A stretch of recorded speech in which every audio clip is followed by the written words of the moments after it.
about the dying cultures, rich cultural diversity, and teach how to preserve the ancient cultures. India, Europe, and other countries are known for their traditional and cultural heritage, such as monuments, buildings, places, communities, etc. So this heritage defines their rich history and helps people to connect with the heritage.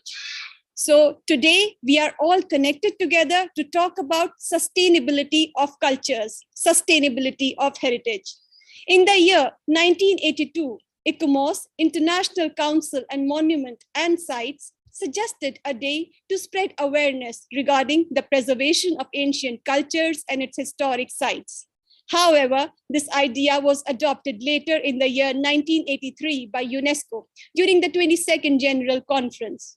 So, as per the ICOMOS, this day is observed internationally to restore and conserve historical cities, dying ancient tribes, etc.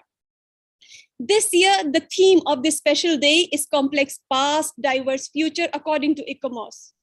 So we are together. We want to talk about cultural heritage. We want to talk about how the sustainable development is connected with cultural heritage. So cultural heritage is an under-recognized resource for sustainable development, which must be leveraged to fully achieve the SDGs. Heritage supports environmental quality, education, inclusive economic development, social cohesion, equality, equity, community well-being, resilience, so much which we never have thought about. So as a living heritage, the body of knowledge, values, practice of intangible cultural heritage related to environment has the capacity to evolve and adapt for a more sustainable use of natural resources when necessary, permitting communities to better face natural disasters and challenges of climate change. We are all living in a developing world. We all know what all challenges we are facing. So today, together on a very special platform given us by ICERT, I welcome you all once again, and I welcome Dr. Navneet, ma'am. Somebody, when she speaks, it is like, honey is melting in our ears. So I would like to welcome ma'am to officially welcome all the honorable dignitaries in this platform today. Thank you, Saima. It is my pleasure to welcome all the participants today on the eve of UNESCO World Heritage Day, where Team ICERT India has decided to dedicate this to the following, that is sustainable cultural heritage development. I welcome all the eminent speakers, Mr. Tran Mahaklo from Vietnam, Dr. Rabia Nasir from Pakistan, and Professor Manisha from Bengaluru, and all the revered guests from all over the world from different walks of life who have come on this platform to share their knowledge and vast experience on the topic World Heritage as a source of resilience, humanity, and innovation. The safeguarding of cultural and natural heritage is important and must be ensured for future generations. Not only because it is a source of cultural identity of a local community, but also because heritage is a driving force of the economy. Saima has beautifully explained the importance of this day. I want to congratulate Team ICERT, especially core team, Chairman Sir, Secretary, Public Relation Officer, technical team, support department, and every individual who is giving their input in conducting one-on-one webinars from last few months in continuation, choosing the most pertaining topic, visionaries as well as qualified speakers, and the most important, the enthusiastic and enriched participants is not an easy task. It requires continuous drilling, execution, and follow-back. ICERT, International Council of Education, Research and Training, is an autonomous body who is fostering every educator towards the most important of their journey, that is the three fields, education, research, and trainings, and at no cost through these webinars. So World Heritage Day is observed to raise awareness about our diverse culture heritage and the value of protecting our ancient heritage. So ICERT felt that celebrations around world cultures and raising the consciousness of historic sites are urgently needed. Expert lectures, webinars, and interviews on heritage related subjects may be a fantastic way to celebrate. I hand over the dais to our creative and the most enthusiastic moderator, Ms. Simon. Thank you, ma'am. It made me more enthusiastic after your kind words, and it is always a pleasure to hear Navneet, ma'am. Some people have this expertise of speaking and motivating just by their mere words. So ma'am is one of them. So taking the dais forward, taking the program forward, it gives me immense pleasure, fills my heart with gratitude to welcome our first speaker of the day. So ma'am, with your permission, I'm welcoming sir. Yeah. So it gives me immense pleasure to welcome the first speaker of our day. Sir, I would like to please accept my apologies if I pronounce your name wrong. I would like to say sorry in advance and sorry once again after I give your complete introduction. So sir is Tran Mai Hai Lok. He's a lecturer. So you can actually pronounce your name after I give your bio. Extreme and sincere apologies of mine. Yeah, don't worry. Yeah, because you spelling my name is correct. Yes, correctly. Okay. Perfect, sir. So sir is already here, and sir is a lecturer in politics, diplomacy division, Faculty of International Relations. He belongs to our fraternity. He has done immense work. He has taught more than 20 subjects related to politics, diplomacy division, specialized in English course. He has taken responsibilities for scientific research on various issues. He has taken responsibilities for diplomatic protocols, guiding thesis of people, dissertations, guiding for writing of scientific research. He has been into community welfare assistant cum counselor clerk. He had also taken the responsibility of international cooperation officer, the cooperation with 45 universities in the Asia Pacific and Africa, which is huge, setting up and deploying the project of managing international students, being an advisor for the International Students Club of Universities, taking responsibilities for scientific research, setting up over 100 MOUs, MOAs, and being an interpreter for meetings. Sir, you have done so much. I think it is futile for me to keep saying it because you are a personality in yourself. So I would hand over the mic to you to enlighten the entire dais and all the panelists, all the speakers, and all the special guests who are here. We would like to hear it direct from the horse's mouth. Sir is right here. We welcome you, sir. Yeah, thank you so much, Madam Simar and Dr. Nanit. Yes, so wait me 1 minute, so let I share my screen. And good evening, all the participants who are attending the international webinar today. And first of all, so I would like to express my sincere thanks to the International Council for Education, Research and Training for giving me a great opportunity to share my knowledge and my viewpoint about the cultural heritage on the occasions of the World Heritage Day of UNESCO. And today I'm very happy to give my presentation about the role and significance of cultural heritage in cultural diplomacy. And in my viewpoint, I would like to prove the connection between the cultural heritage and sustainable development, and why governments are using the cultural heritage as the main element in cultural diplomacy.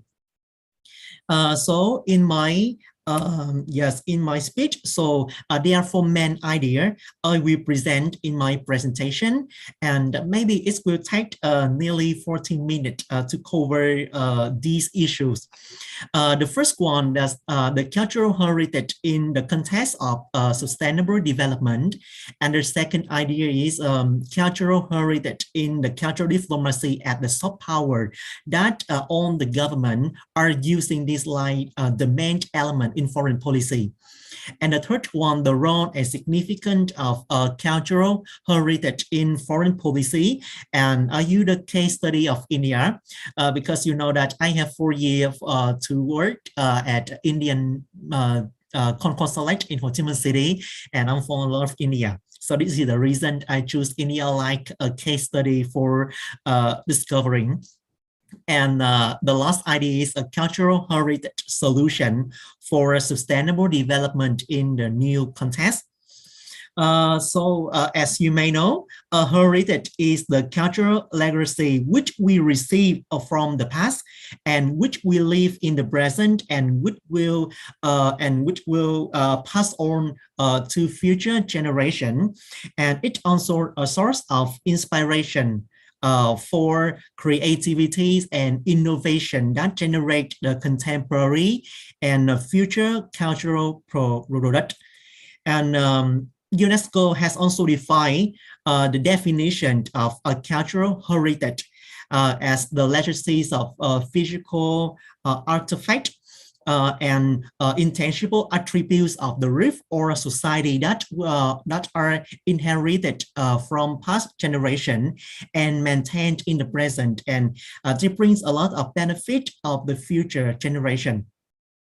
And in a more understandable way, we can understand that cultural heritage include culture, custom, belief, ritual, ceremony, indigenous knowledge, social custom and tradition, art, craft, music, political and ideological belief that influence the culture and behavior, history, practice concerning the natural environment, religious and scientific tradition, language, sport, food and drink, calendar, and traditional clothing in the digital world, and emerging the new culture, which will become the heritage of the future.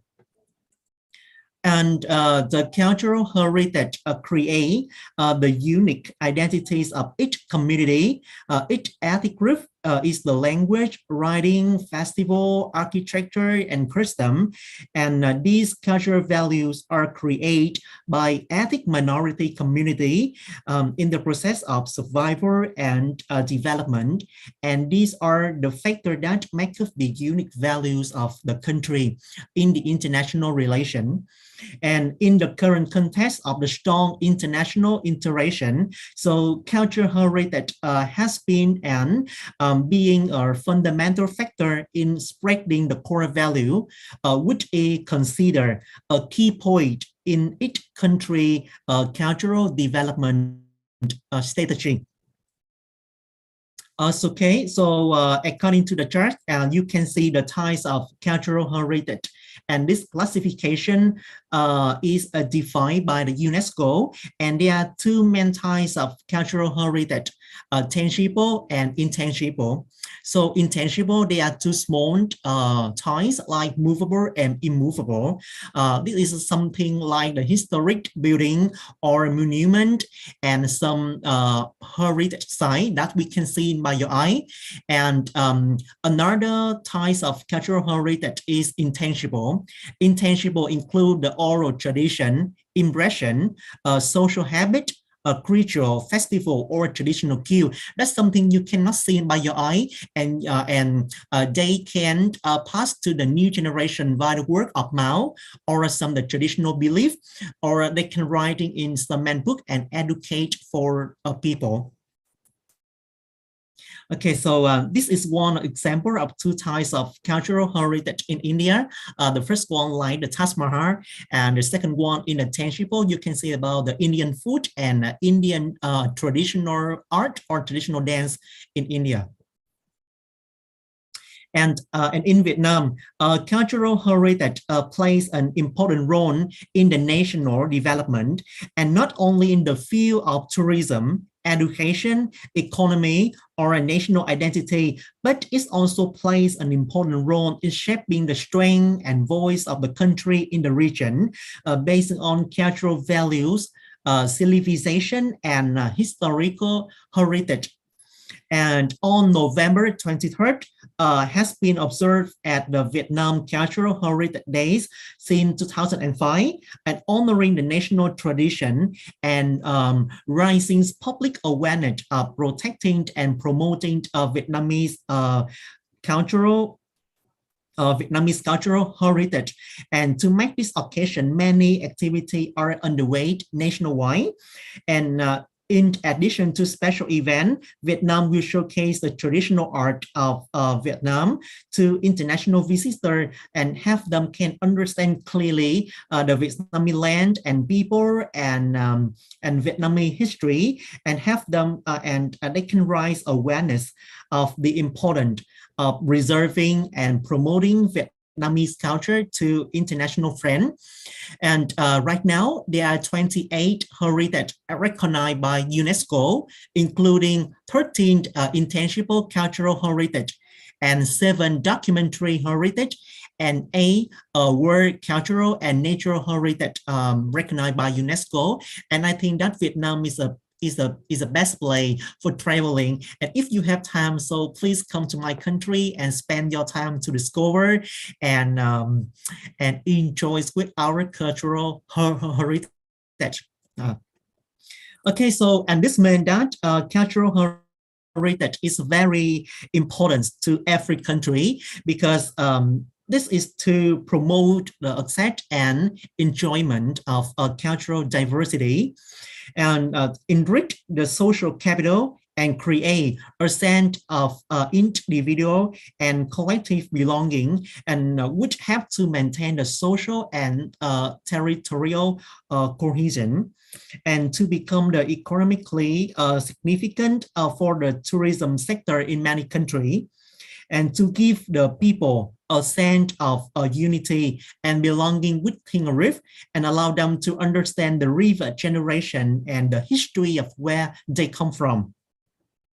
So in my acknowledge, I think that cultural heritage is very important, because this is the best way to keep and maintain the national identity. And it's very important to show your national strength in the new context, and especially in the international relation. And entering the 21st century, when international interaction activity are increasing, expanding on the global scale, international interaction as well as other form of international cooperation for the national and national interest.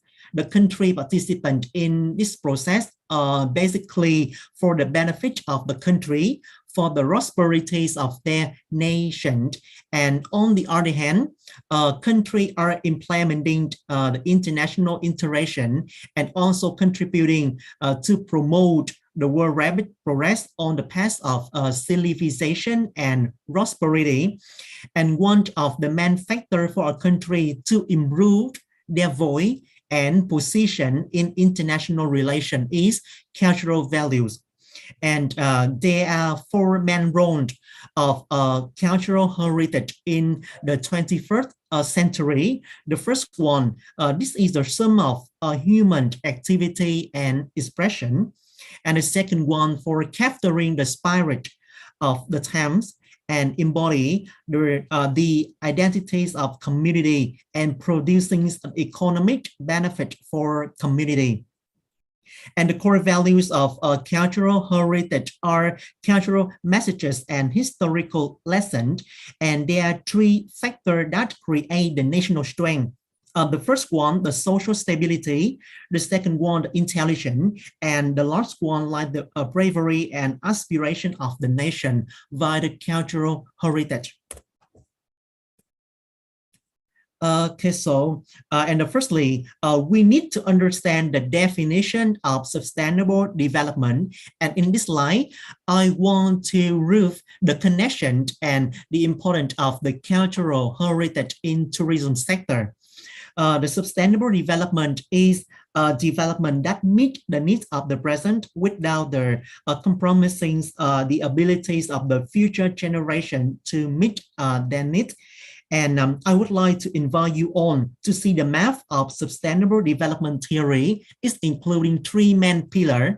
Number one, the social. Number two, the environment. And number three, the economic. And based on this theory, the cultural heritage is the element that shapes the so-called five senses. The historic building and historic environment create a sense of belonging somewhere and a social tradition and of the cultural identities of historic continuity and foster the sense of ownership and responsibility. And next one, the cultural heritage also create the job for people and contribute to the national economy through the tourism sector. So from the riff, and I would like to conclude that the cultural heritage meet the need of sustainable development. And this is the connection between the cultural and tourism. And heritage is powerful, and the cultural heritage is the driver and enabler of sustainability and a special icon for heritage and featuring the element representing the culture, nature, and people. And it can boost regional economy through sustainable tourism, and cultural heritage is plays an important role, resource for fostering culture resilient, reducing the disaster risk, and supporting social cohesion. And cultural heritage tourism has a number of objectives that must be met within the context of sustainable development, and they can be seen to include the first one, the conservation of cultural resources, reserve the cultural heritage to promote understanding of a nation history and culture, and promoting the international tourism by enhancing the values of cultural heritage. Next, or accurate interpretation of resources and authentic visitor experience and the stimulation of the earned revenue of cultural resources. And thanks to tourism, cultural heritage exchange between the community and the country are strengthened and expanded, and it also achieve economic and social benefit, provide the financial resources for protection as well as marketing and promotion to create the national image and spread the soft power toward the region.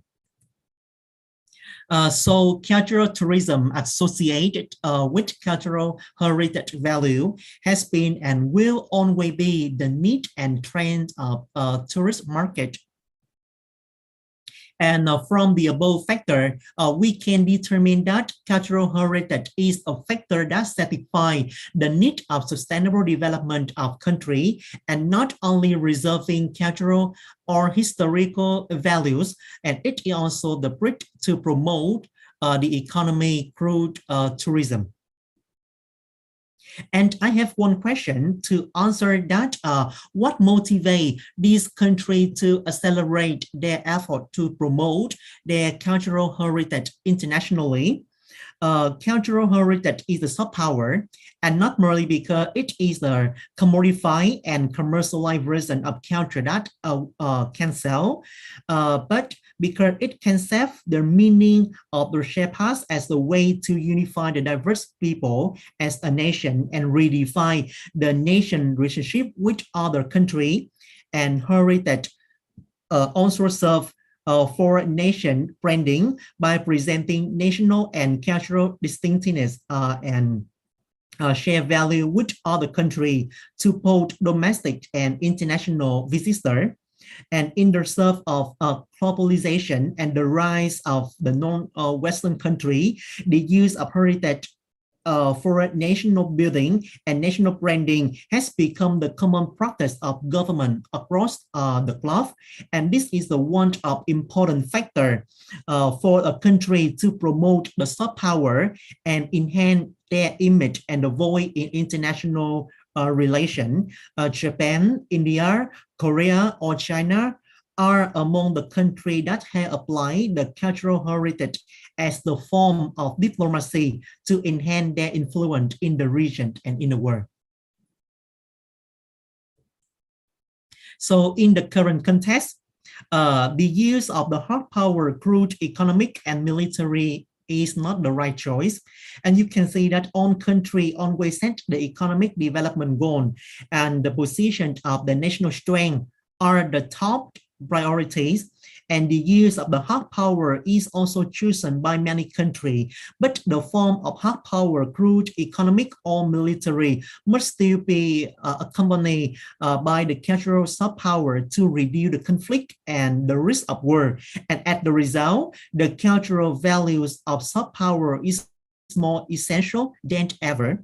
And promoting the soft power, crude, the cultural value is the smart choice that nation, which are the ancient civilization, will have the country strengthen their influence in the surrounding area and the basic of promoting are the fields of comprehensive development. Okay, and next, I want to give an example from India, which is a case study for me to demonstrate the importance of cultural heritage accepted by the government as a tool of cultural diplomacy in foreign policy. And in this year, Vietnam and India will celebrate the 50th anniversary of the establishment of diplomatic relations. So I want to focus on discovering more about India to promote the relationship between the two countries. So through a history of changing sentiment and political power, India living cultural heritage was shaped by centuries of adaptation, recreation, and coexistence. And underlying the diversity of India heritage is the continuities of its civilization from the early time until the present. And India is one of the cradle of human civilization, and the second most populous country in the world possesses a dense system of world cultural heritage and spread across all parts of the country.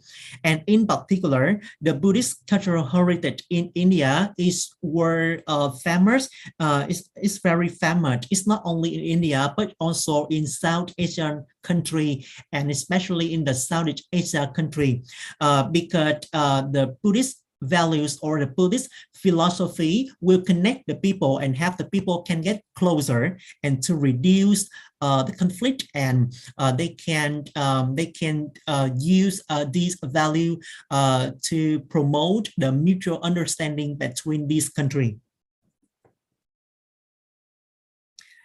Okay, and you can see that the cultural diplomacy and the soft power are important instruments of India foreign policy in regional and international cooperation, and are particularly relevant in the South Asia region. And cultural heritage and cultural diplomacy have emerged as the force to connect and build a bilateral relation and heal the fracture created by history and politics. And another important element of soft power is India's tangible and intangible cultural heritage. And cultural heritage are India element in promoting international or intercultural dialogue and promoting the long-range international peace and security. And Indian government has promoted through the Incredible India promotional campaign to promote the Indian tourism and increase the soft power influence in Asia region, especially the Southeast Asia, which act its policy and which the foundations of the relationship is rooted in cultural values.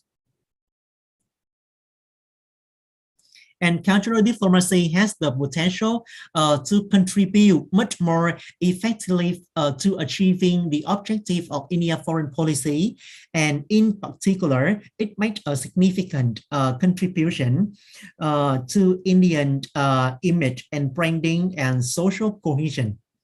And in presenting a national image abroad, cultural diplomacy through the cultural heritage can positively overcome each message to an audience suspicious of official messages and serve to reduce tension. Okay, and in January 2017, the Prime Minister Narendra Modi priorities each objective in a public speech belong to Indian foreign policy, and he explained that extending connectivity with immediate and extended geography, building a relationship network based on economic priorities, unleashing the power of human resource, connecting with the global opportunity and global development partnership, and reconfiguring global institution along with India's civilizational legacy. It means that cultural values and cultural heritage are the top concern of the government of India. And there are some of India action in its cultural diplomacy strategy to promote the cultural heritage and enhance India's position in the region. The first one is to have a neighborhood country to conserve or establish some conservation project in other country to protect the cultural heritage site. Number two, promote the Mosam project and spread these messages of incredible India. The third one, developing more museums to keep and maintain and educate the people about the importance and the significance of a cultural heritage, and promote the religious values like to connect the people all around the world based on the religious value, especially like Buddhist value or Buddhist philosophy, and collaboration for the marketing of India World Heritage Site, and use of new technology for documentation, survey, excavation, and conservation work. And not only implementing the strategy for heritage conservation and development of cultural heritage in the country, India also support the country in the region in their cultural diplomacy strategy. Especially, Indian government has provided financial assistance over 2.2 million USD to the Quảng Nam province in Vietnam to have this province to restore and preserve the World Cultural Heritage Site of Mỹ Sơn Sanctuary. And this is the foundation to promote and to strengthen the mutual understanding between two countries. And this is the basic step to have two countries to promote the comprehensive relationship in all fields. And apart from India, UNESCO and other governments like Japan and Poland have also supported Vietnam in this work. And you can see on my slide, so this is the image of Mỹ Sơn Sanctuary. And Mỹ Sơn Sanctuary is an Indian cultural space in Vietnam and is one of the UNESCO World Heritage Site in Vietnam in 1999. And this is the government project to support for Vietnam in this field. And this is the rift of Indian government have to Vietnam in reserving the cultural heritage value. And many countries and in the current context, many countries are over exploiting the cultural heritage for tourism and for the serious challenges such as degradations of many tangible cultural heritage. So in some province or in some their cultural heritage place, some investor, they destroy the tangible cultural heritage or they will re-establish a new one to support for the tourism development. And this is very this affect to maintaining the cultural heritage in this country. And the second one, many intangible cultural heritage are lost or forgotten. forgotten. And in Vietnam right now, some new generation, they don't know about the traditional art or traditional music. They with the international interaction, so they follow with the ways of US, UK, or Korean or Chinese music. So they forgot the traditional music. And the government had launched some new plan or some program to combine the traditional music with the contemporary music or the modern music, to have the people can understand and have a chance to study and to know about the values of intangible cultural heritage in my country. And next one, for the phenomenon of over-exploitation of heritage, and the space or landscape architecture heritage are infringed, and heritage management is still inadequate. And it's not only environmental pollution. I think that climate change or weather can affect negatively to tangible cultural heritage too. So how can we reserve the cultural heritage? The UNESCO declared that there are two approaches to reserving cultural heritage. One is to record it in tangible form and conserve it in archive or establish more the museum to keep and maintain the tangible form. And the other one is to reserve it in the living form by ensuring its transmission to the next generation.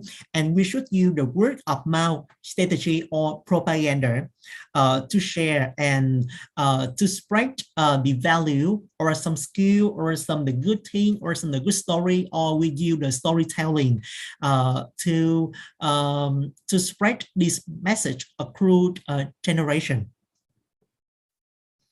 Okay, and in my opinion, I think that firstly, we should to increase awareness of the public or everyone to know about the importance and the role and the significance of cultural heritage in the foreign policy. So we should to organize some awareness campaign to educate the community, and they will try to contribute by their abilities or their contribution to reserve or conserve the tangible or intangible cultural heritage. And the second one, for adopt with the new monument. And the third one, strict the government action and plan to save the monument and setting some department or some institution that in charge of this work. And we should to collect and generate a fund and donations for their renovation. And I think that we should to organize some environment or some cultural heritage fund and request the organization or enterprise or company, they will contribute by their financial assistance to help the government have the finance have the strong financial or strong budget to conserve or reserve the cultural heritage or organize some promotional campaign to introduce the cultural heritage. It's not only inside country, but also in around the world. And the last one, using the chemical treatment of monument and restoration. Okay, and the conservation of cultural heritage is not only important from historical, but also from a cultural point of view. And the presence of the cultural heritage bridge the gap between the past and the future. So I have the, so in my opinion, I think that there is a common formula that government are using to reserve and protect the cultural heritage is the 4R and 1P. The first one for reproduction, to search, discover, and evaluate the newly discovered cultural heritage. And the second one for reconstruction, where conflict or natural disaster may destroy the cultural heritage, and we need to reconstruct to keep the meaning and the values of these things. And rehabilitation, it can make economic sense to retain the historic building or cultural heritage and improve them to meet modern requirements. And restoration, it is the aim of facilitating the appreciation, understanding, and utilization of the cultural heritage. And reservation to keeping on the tangible or intangible cultural heritage and traditional of the community. And again, with some factor that trying to change them or lost the national identity by the new generation. So in conclusion, I strongly believe that the government need to implement many policy to join hands with the people to preserve the cultural heritage, including reducing tax, supporting conservation costs, and regulate the tourism activity of each household to ensure that the benefit from the cultural heritage can be divided equally among all the local people living around the heritage site. And secondly, reservation of cultural heritage and maintain of historic environment plays a significant role in many strategies of sustainable development. And it is the best way to improve the national branding, strengthen the soft power in the new context. And this is the end of my presentation. And thank you very much for your attention. And I really appreciate having had this opportunity to share my idea with you all. Yeah, thank you so much again.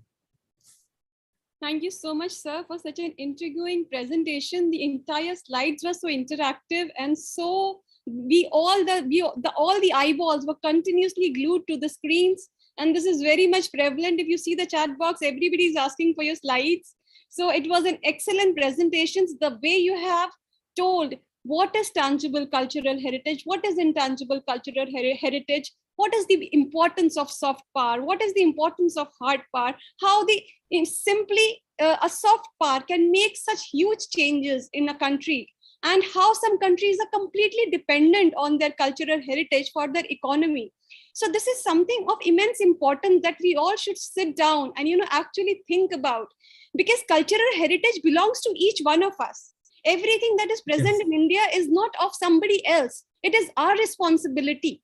The day we think that it is ours and it is our responsibility, we as Indians or we as anybody belonging to different countries, it is yours, and you are representing those cultural heritage. They are your belongingness.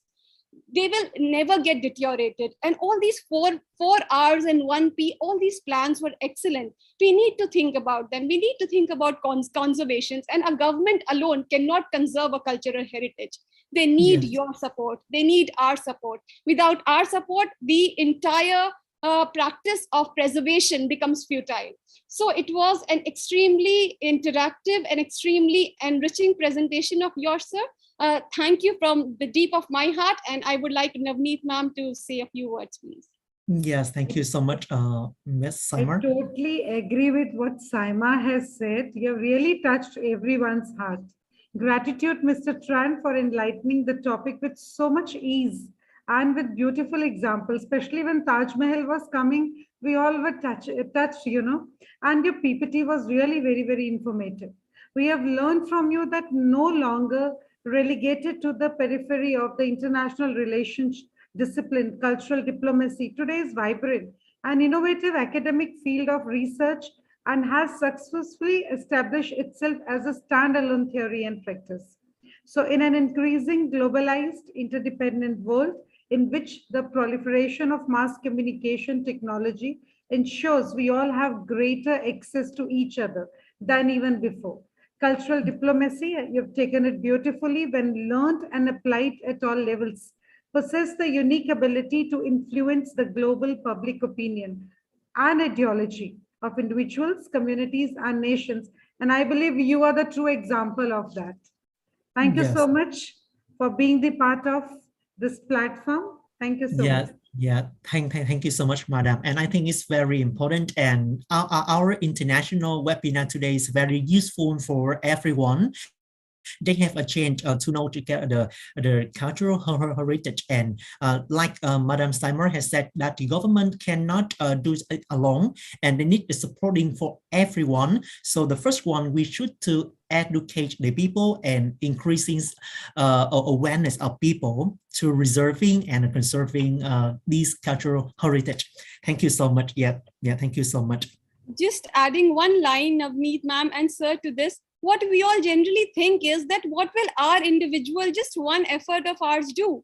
If we'll go to Taj Mahal and we'll pick up a packet which is thrown, what will it do? There are so many others doing it. So for that, I will say 3 lines in Hindi and then I will convert it in English, translate it in English. Sir is an excellent translator, as I've seen in the bio. So I will just try to do that. कि नन्ही चींटी जब जब दाना लेकर चलती है, 100 बार गिरती, 100 बार फिसलती है, लेकिन उसकी मेहनत बेकार नहीं होती, हिम्मत करने वालों की हार नहीं होती.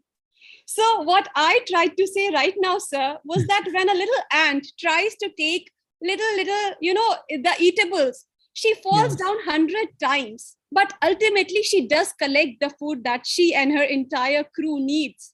So if that passion comes within each one of us, I'm sure we no longer will need some guidelines. We no longer will need somebody with directions and directives to tell us that please preserve your cultural heritage. So this is all I wanted to add to your beautiful presentation. Yes, thank you so much, madam. Yes. Thank you, sir. So with the permission of Navneet ma'am, can we move ahead, ma'am? Let me. So now we have Rabia ma'am with us. Ma'am, you're here with us? Yes, Saima, can you hear me? Yes, ma'am, I can hear you very well. Yeah, hello from Pakistan. How are you? I'm good, ma'am. How's the fast going on in this extreme summer? Alhamdulillah, it's going so good. I'm so blessed to having this holy month of month. Yeah, Alhamdulillah. So it gives me immense pleasure to invite our next speaker of today, Miss Rabia. She has 11 plus years experience in teaching and training, 2 years in the footwear industry. She's committed to work that adds value to business and society alike. As a result of extensive life experience, she's able to embrace abs and flows and not be afraid to think big and start over. What an excellent line, ma'am. So I'm honored to have you here, ma'am. Please share your knowledge, and I'm so happy and glad to have somebody from a neighboring country sharing the platform and dais with us. So over to you, ma'am. The platform is yours and we are all waiting to hear you. Thank you so very much. So let me start formally. Assalamu alaikum and adab hai to everyone. Formally, officially, thank you, Saima, for having me on today's webinar that is on sustainable cultural heritage development. And I would love to express my gratitude to Dr. Navneet Kaur and especially to Dr. Sandeep Kumar for reaching me out and giving me an opportunity to contribute in today's session as a guest speaker on women participation and leadership. Well, Saima, I believe that my contribution will not only add value to the session, but also to the ICRT and society alike. So, Janab, I welcome everyone from India and Pakistan and around the globe who is right now connected to me and listening to me. So before starting my session, I love to share what I believe in when it comes to women. So I believe in empowering women psychologically so that she can achieve anything in her life, no matter what. You may say that this is a kind of a mantra in my life, and whenever I get an opportunity to empower any woman in my career or in my life, I do, alhamdulillah. So thank you, Saima, for sharing my profile. So I think I should not repeat it again. Thank you for this. So the session that I'm going to speak about is women participation and leadership. This is under the theme of sustainable cultural heritage development goals. So here we go, Janab. What the session is all about. First of all, I'll discuss a brief overview of 2030 agenda, that is SDG. Then we'll move forward towards sustainable cultural Heritage Development Goals, and then I'll talk about women participation concerning the same, and then women leadership. And the most interesting part of my session is in the last, can you guess? That is about the fact and figures from India and Pakistan. Yes. So, Janab, UNESCO is moving forward the 2030 Agenda for Sustainable Development, and what this is all about. The 2030 Agenda for Sustainable Development provides a shared blueprint for peace and prosperity for people and planet now and into the future. At its heart are the 17 Sustainable Development Goals, which are an urgent call to action for all countries in a global partnership. Well, this is about 5 P's that are underlying the 2030 Agenda, which are people. And when we talk about people, so these SDG tries to aim at end poverty and hunger in all forms and ensure dignity and equality. The second P is about planet, to protect natural resources and climate for future generations. And the third P is about prosperity, which ensures prosperous and fulfilling lives in harmony with nature. And the fourth one is about peace, to foster peaceful, just, and exclusive societies. And the last one is the partnership, and which is above all, and I love to share another term, and sometimes I relate when I discuss the same with my students, collaborations.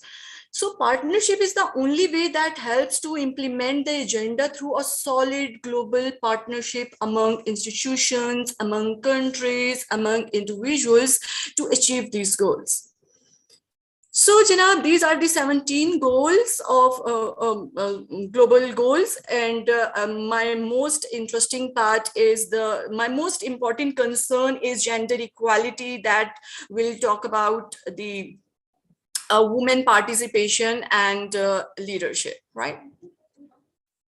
So, Sustainable Cultural Heritage Development Goals. First of all, I like to thank Train Mein Hai Lok. Pardon me if I'm pronouncing your name wrongly.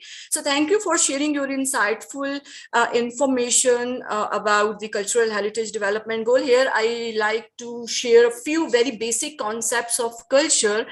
And the first one is culture, of course. What the culture is all about. Culture is basically the shared, this is a shared knowledge, beliefs, arts, morals, laws, customs, and any other capabilities and habits acquired by a human as a member of society. Like every member of a society is sharing their knowledge, beliefs, customs, traditions that they are living together. The second element is basically cultural rights.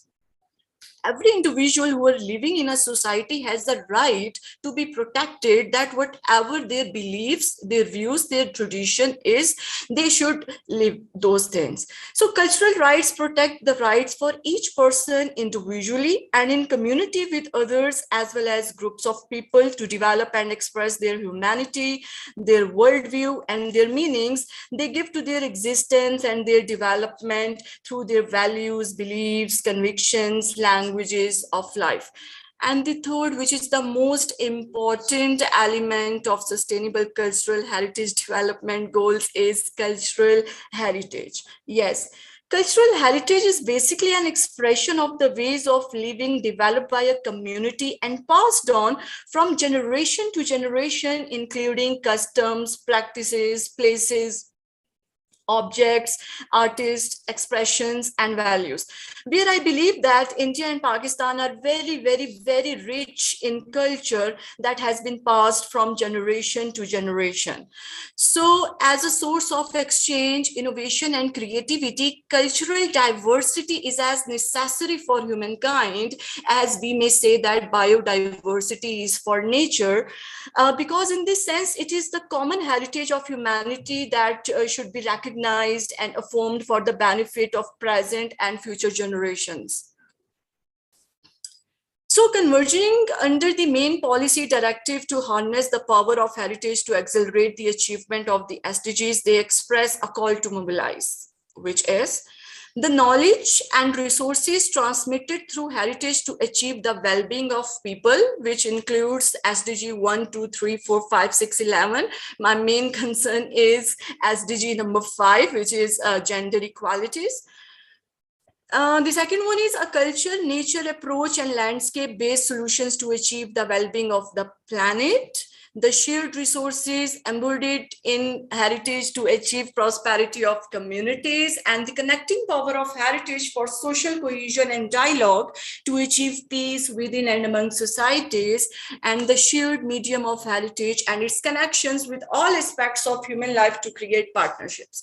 So partnerships, or you may say collaboration, is the most important element that may, I believe, connect every other goal, and in the end we'll achieve all goals efficiently and effectively. So now I'm trying to relate gender equality, which is the SDG goal number 5, with sustainable cultural heritage development goal. That is the main theme of today's webinar.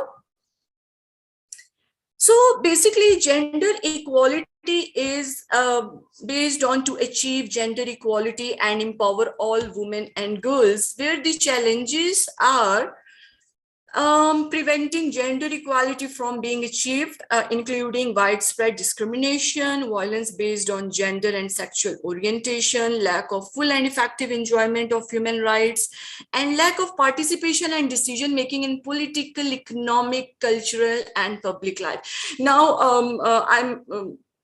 slowly and gradually, I'm going to the darker side of the women participation around the globe.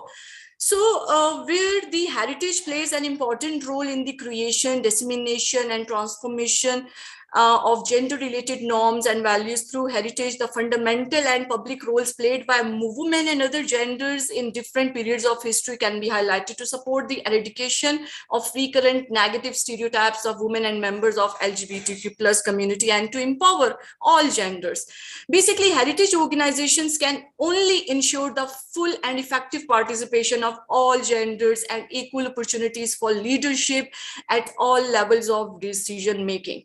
Gender equality when it comes to the leadership is very important, because women is an important pillar of the society, and we cannot neglect them when it comes to the leadership in any level of the society, right? So the policy statement for this is harness the potential of heritage to achieve gender equality, eradicate bias and violence based on sexual orientation, and empower all genders, recognizing that heritage is constantly changing and evolving. And we try to talk a bit of it in the later slides. So let me share very quick stats of women participation around the globe, and we'll tell you that why gender equality matters, why it is important and significant, and why we're talking today in this webinar. So turning promises into action is UN Women's Global Report on Gender Equality in the 2030 Agenda for Sustainable Development. It makes an urgent call to step up efforts to end discrimination against women and girls everywhere, and which is very, very, very important. We being a woman sometimes face this issue, I must say. So these stats put a spotlight on where the global community stands on gender equality under each of the 17 Sustainable Development Goals, and ends with a call to action on ways to make women and girls count going forward. So let's see what these are.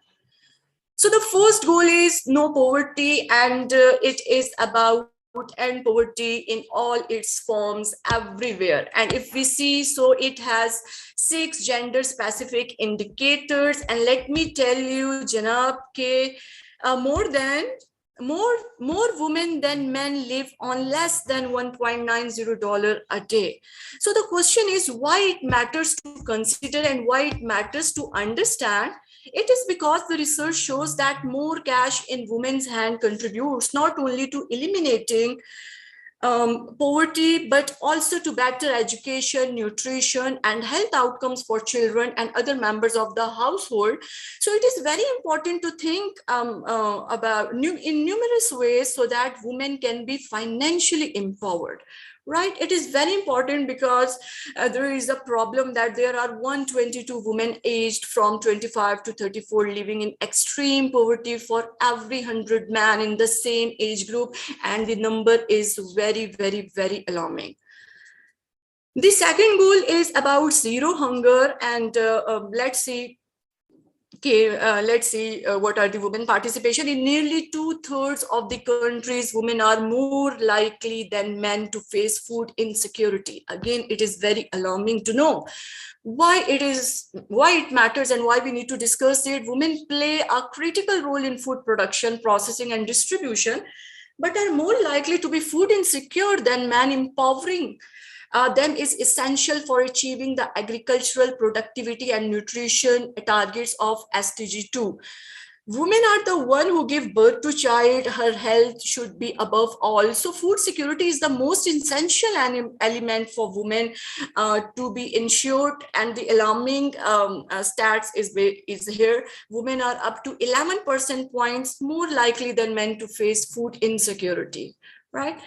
So SDG 2 basically end hunger, achieve food security, and improve nutrition. And here is only one gender specific indicator. Third is about the good health and well-being. Unfortunately, every day 830 women die from preventable causes related to pregnancy and childbirth around the world. So it is very important to expand access to quality healthcare, and ensuring universal access to sexual and reproductive health and rights are key for reducing maternal mortality rates for women and girls. And here are 6 gender specific indicators. So it means it has high significance to consider and make policy for this regard. Quality education, when quality education is concerned, so stats are here. 15 million girls out of boys, 10 million primary school age girls out of school worldwide. Each additional year of post-primary education for girls has important multiplier effects, expanding their employment outcomes, decreasing the chance of early marriage, and improving their health and well-being. And so it is very important to empower women in education so that they can prosper in their career and also become independent financially. And you may say that there are, you may see that there are 8 specific gender specific indicators and very high significance to consider and make policy. The most interesting part of my session is basically, because I'll emphasize this area a lot, the SDG 5, which is about gender equality, and there are significant challenges lie ahead in achieving the 2030 agenda for women and girls. This goal aims at achieving gender equality and empower all women and girls. So there are basically 6 main challenges. The first one is countries lack laws protecting women from domestic violence, and 19% of women and girls aged 15 to 49 have experienced physical and or sexual violence by an intimate partner in the past 12 months. Alarming figure. 650 million women and girls aged 20 to 24 were married before the age of 18, and women do 3 times as much unpaid care and domestic work as men. So men, guys, you should consider the contribution of women, how much they are contributing to your home, to your country, to the society, and to the world. Please consider this. And women hold just 23% of parliamentary seats, way below parity, and only 53% of women married or in a union freely make their own decisions about sexual relations, contraceptive use, and healthcare, which is very alarming again. So globally, women are just 13% of agricultural land holders, right? What about the rest of the figure? And women are less likely than men to own a mobile phone. Their internet usage is 6%. What about the rest of the number? In 100%, and more than 100 countries have taken actions to track budget allocations for gender equality. So it is very important to consider the gender equality around the globe. It is the central to the all SDGs goal. If it is not achieved, so the implementation of the 2030 agenda will not be possible. So gender equality is the main goal that we should consider, and we should make policies to implement it as possible as we can, because on the basis of gender equality, we'll be able to achieve other goals, right? So moving ahead, clean water and sanitation. So in 80% of water deprived households, women and girls carry the burden of water collection. Again, the burden is on the woman's shoulder, and over 4 million people died prematurely from indoor air pollution caused by cooking with solid fuels in 2012, and 60% of those who died were women and girl, because mostly women include in the cooking activities, so that is why the number is high comparatively men. And gender pay, this is very alarming. When I was studying, gender pay gap in the labor force will become zero in the year of 2086, and today it is 23%. So if current trends continue, so this is very alarming for the women to progress in their career around the globe. So we should consider something about it. And only 30% of professionals in the science world are women. So there is a need to increase women's participation in technology, science, and innovation is critical for meeting the global challenges ahead. Again, the gender equality is important, and we should consider and include in every decision-making policy that we make for the country and for any province. Unfortunately, divorced women are more than twice as likely to be poor as divorced men. So gender equality is crucially linked with overall equality in society, and reducing inequality is crucial for improving economic efficiency, productivity, and environmental sustainability. And more than 50% of urban women and girls in developing countries live without at least one of the following. This is very alarming and unfortunate. They live without access to clean water, improved sanitation facilities, durable housing, and sufficient living area. So women have equal rights to the city, and their safety in public spaces is crucial for sustainable urbanization. And we cannot neglect this thing, I must believe in. Investing in public transportation benefits women who rely on public transport more than men do.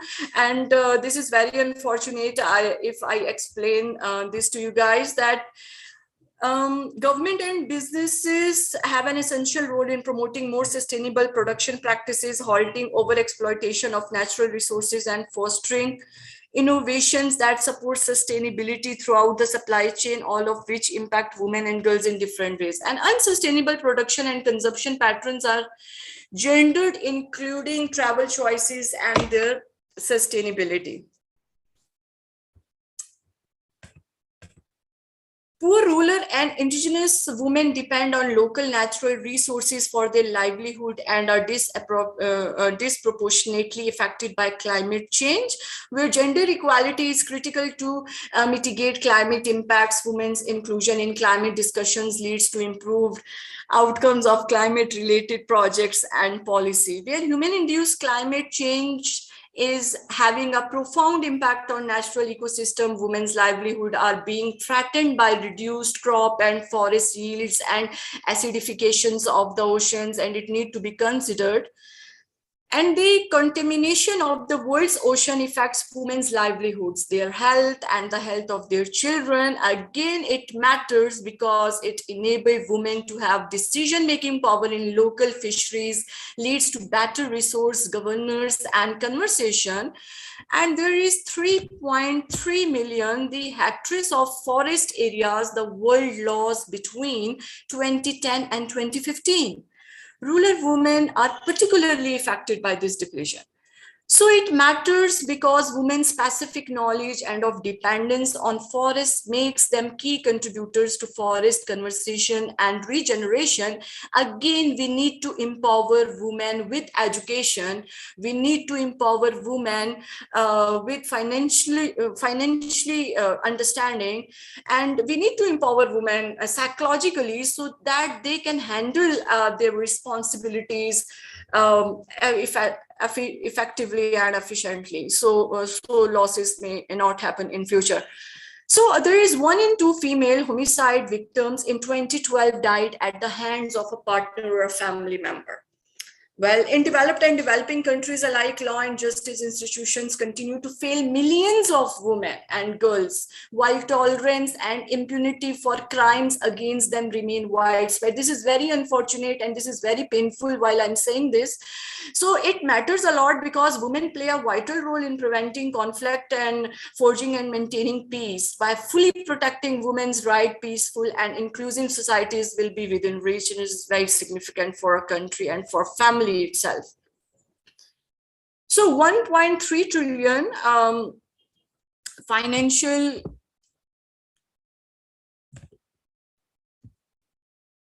investment, income and aid, and 3.3 trillion financial resources flowing out. That includes interest, investments, debt, repatriated income and capital flights. So again, it matters because it achieved the SDGs, requires an enabling environment and a stronger commitment to partnership and cooperation, mobilizing sufficient resources that will be critical for meeting the gender equality commitments for the 2030 agenda. So the purpose of sharing all these statistics that we may better understand that what kind of women participation is there around the globe, what is basically the ratio comparatively to men. So we are moving ahead to the understanding of women leadership. I try to discuss this in the relation of SDG 5, which is the gender equality goal. So gender equality goals aims at achieve gender equality and empower all women and girls. That is basically why it is important, because gender inequality persists everywhere, in every country, in every institution, and maybe in a family, and stagnates social progress. This is actually the challenge that we are trying to overcome. Inequalities faced by girls can begin right at birth and follow them all their lives. In some countries, girls are deprived of access to healthcare or proper nutrition, leading to a higher mortality rate as girls move into adolescence. Gender disparities widen. Child marriage affects girls far more than boys, and globally nearly 15 million girls under age 18 are married every year, or 37,000 each day. Oh my God, I'm feeling pain while saying this figure. So on average, less than 1 in 3 senior and middle management positions are only held by women. How about the rest of the 2 seats? How about it? So an overview, the goal of SDG 5 is to achieve gender equality and empower all women and girls. So it aims to end discrimination against all women and girls, eliminate violence against women and girls, eliminate all harmful practices such as child marriage. The 4th is recognize and value unpaid care and domestic work. And the 5th one is ensure women's participation and leadership in decision making. And 6th is about ensure universal access to sexual and reproductive health and rights. So how we can achieve this? So there are 3 main ways. The first one is we should undertake reforms to give women equal rights to economic resources, including land. And the second one is enhance the use of information and communication technology is very important. Again, we need to empower women with education, with technology, right? Again, this cannot be neglected in any way. And the third one is adopt and strengthen policies and legislations. Law should protect women in any way. Law should be stand by with women. It is very important, right?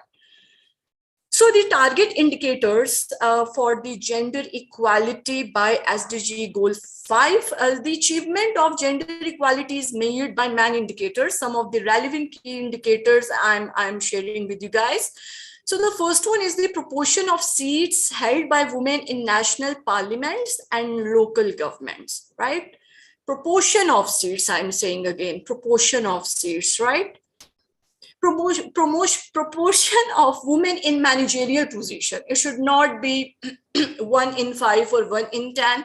This is proportion of women in managerial positions, and proportion of countries where the legal framework, including customary law, guarantees women's equal rights to land ownership and or control. Again, it is very important that a woman of any family may own a land. Why always a man, right? So proportion of individuals who own a mobile phone by gender, and proportion of countries with systems to track and make public allocations for gender equality and women's empowerment. So these are few examples of target indicators that we may understand, and while having policy making procedures, I'm sorry, we should consider these indicators, right? So the fact sheet around the globe, women make up 24% of middle and senior managers in the private sector. This is about leadership side of the women. And 20% of parliament seats are occupied by women, only 20%, right? 16% of girls still marry before turning 18. Again, it is very alarming because these girls may be vulnerable to numerous diseases and so many other things psychologically. So here we go, India, are you ready for it? Okay, so I'm going to share the fact sheet of India concerning sustainable development goals. So Janab, in India, there is only 65.46% of the women are literate as compared to 82.14% of men. And enrollment of girls in primary education is 100%, but 74.6% women are not enrolled in higher education. So the government of India should consider those measures that may ease the procedures for women to enroll in the higher education if there are some barriers, I assume, right? So child sex ratio is 919 for 1,000 boys. This is alarming, and 48.5% population of women, but only 27.4% women are in workforce. Again, there is a huge potential for women in India. So government should make some policies that should encourage women to progress in their careers and apply for jobs, and empower them in entrepreneurial activities, provide loan and investment opportunities so they may come out with their startup ideas and make big companies, right? Make their own empires. And 1 in 3 women have experienced some form of physical or sexual violence in their lifetimes. So again, this is very painful for me to say such things. I'm so sorry, guys. So facts and figures in India, although India has achieved gender parity at the primary education level and is on track to achieve parity at all education levels, mashallah, as of June 2019, congratulations India, the proportion of seats in the Lok Sabha held by women had only reached 11%, but 46% in the Panchayati Raj institutions, right? So Goal 5, gender equality, says in India, the government of India has identified ending violence against women as a key national priority, which resonates with the Sustainable Development Targets of the United Nations on gender equality. And the Prime Minister's Beti Bachao, Beti Padhao initiative aims at equal opportunity and education for girls in India. And I really appreciate this campaign. In addition, specific interventions on female employment programs on the empowerment of adolescents, girls, and Sukanya Samriddhi Yojana on girl child prosperity, and the Janani Suraksha Yojana for mothers advance India's commitment to gender equality and the targets of Goal 5. I'm really happy and I'm glad to share all these things are happening in India. Congratulations, India, right?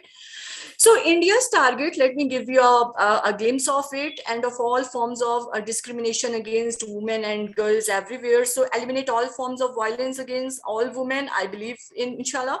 Eliminate all harmful practices and recognize and value unpaid care and domestic work through the provision of public services, infrastructure, and social protection policies and promotion of shared responsibilities within the household and the family as nationally appropriate, right?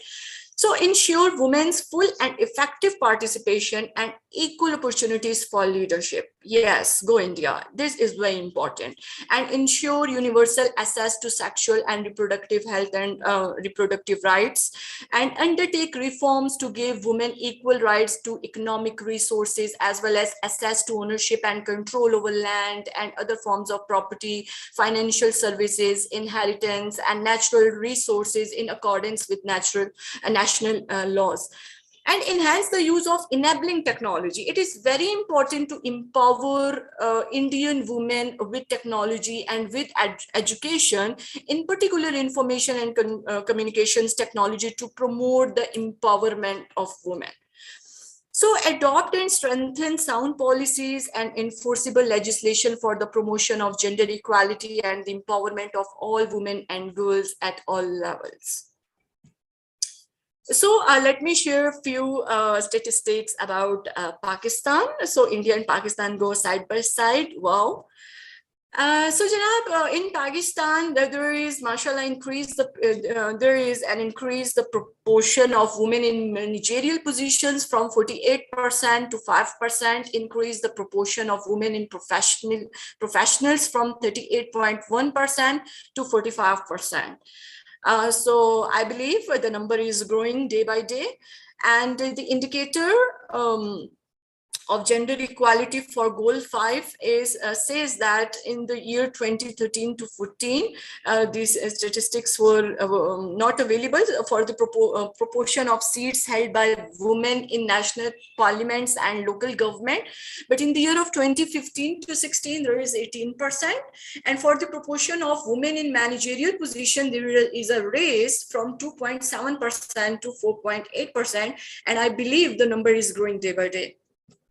So Pakistan's key priorities related to SDG 5 includes effectively monitoring progress on the implementation of gender responsive policy frameworks. Pakistan works on creating structures to further support women in the labor market.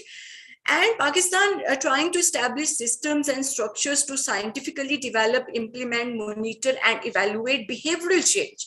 I believe in the psychological side of women empowerment. So behavioral change, communication, interventions to promote gender parity is highly significant. And I believe myself in empowering women psychologically. So encouraging women entrepreneurs, this is very important, and I suggest India to add women empowerment, women entrepreneurship in their agendas, in their key priorities regarding SDG as well. So India do consider it. And Pakistan strengthens structures to combat violence against women. Again, it is very important for the empowerment of women in any ways. So conclusion is the 2030 agenda is very much clear to all of us, and there can be no sustainable development without gender equality. I'm saying again, there can be no sustainable development without gender equality. So the only way to achieve sustainable goal is to empower women in all possible ways. So government, institutions, society, the men's side of society, families, everyone do consider the contributions of women, do consider the role of women in society, and do consider that good things can be brought by a woman in the society. So thank you everyone for listening me so patiently. And I'm so grateful again to Dr. Navneet and Dr. Sandeep Kumar and Saima. Thank you so much. Over to you. Thank you so much, ma'am. Thank you so much for telling us and talking in detail about a topic which is close to every woman's heart. which is women discrimination and women parity, and having a country having a world which we all dream of, where every woman and every man is on an equal platform. Simone de Beauvoir said that one is not born a woman, one becomes one. So yeah. So in your entire presentation, which I went through very carefully, and I was shocked that from acid rain to pollution in oceans to if somebody is cooking food on solid fuels to any other thing that is happening, the first line of contact is women. The first impact that is happening is on women. So this is something for the entire world to look into. Everywhere in the entire world, there are situations, there are impact which is specific to women. Even in COVID-19 situation, we have all witnessed how the entire world shook, but the world of women shook in a different way. The entire women of the entire world, they were facing COVID-19, but they were facing other situations as well, which were specific to this particular gender and which had nothing to do with the other gender. Other genders were facing other problems, but this particular gender was overburdened. Because, and I agree to you, ma'am, that we need to have behavioral changes. We have so many policies by our eminent Prime Minister, having like Janani Suraksha Yojana, Beti Padhao, Beti Bachao. There are so many policies running all over the country, all across the country. There is single child policy for if there is a single girl child in your family, there is a specific policy for that. But we need to have that behavioral change in the minds of everybody. Like, for example, a person would say that you do not need to work because your husband is earning well. That makes no sense. So that behavioral change needs to incorporate in our minds. And the day that behavioral change happens, we will see a more beautiful world with more beautiful women on equal spaces, on equal platforms, and on equal podium. And I am very sure that a day will come when we no longer will talk about gender equality, because we all will enjoy and cherish a world of equality. Thank you so much, Rabia ma'am. Over to you, Navneet ma'am. Yeah, good evening, everyone. It's so touching topic, Dr. Rabia, you have taken. Very tough, tender, responsive topic was there, but the way you have taken it, we appreciate. Normally it is said empowering women is key to build a future we want. In India, we have Durga Ma, and we see her with 6 arms. So when you were adding up those different examples, which Saima has just mentioned, everywhere woman is there.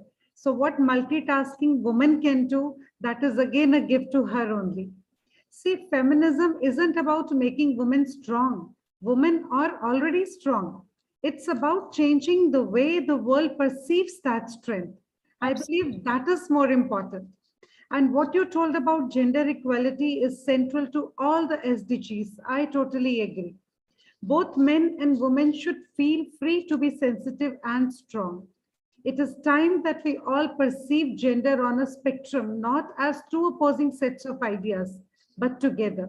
So we must, as we are celebrating this World Day, celebrating our heroes and she heroes together. I think that is the need of our. So we again congratulate both the speakers, sharing the gender again sensitivity and equality over here, Mr. Tran and now Dr. Sabia. Both have truly done wonders, and great laurels to you from Team ICERT. Thank you so much for being on this platform, and now we'll be moving to our next resource person. Thank you, Rabia ma'am. Yes, Navneet ma'am. So we are moving on to our next resource person. So right now we ourselves are, culturally so enriched, ma'am. Navneet ma'am, we have from Vietnam to Pakistan, India. We are so culturally. I tell you, this is like a, true cultural heritage happening over here. Absolutely, absolutely. Now Bangalore is coming up, Pakistan we have touched, and Vietnam is already there. Amazing. Absolutely. So this is a history in making, I feel. This is a historic moment that we are witnessing right now. Thanking to the team ICERT for making it happen. So moving on to our next resource person. I really want to add up, so much of participation is there, and more of, I think, out of country participation is there. That is really amazing. Immense participation, Navneet ma'am. I am just admitting students, scholars, dignitaries, because we are overflowing with people. So we are actually moving and spreading our knowledge to so many people in so many different countries, which itself is an achievement for the entire team of ICERT, that you're touching hearts, you're touching brains of so many people right now. Exactly. So moving on, so we have Professor Manisha with us. Professor Manisha, you're there? Right, I think ma'am is there. Manisha, Yes, I'm there. Yes, ma'am.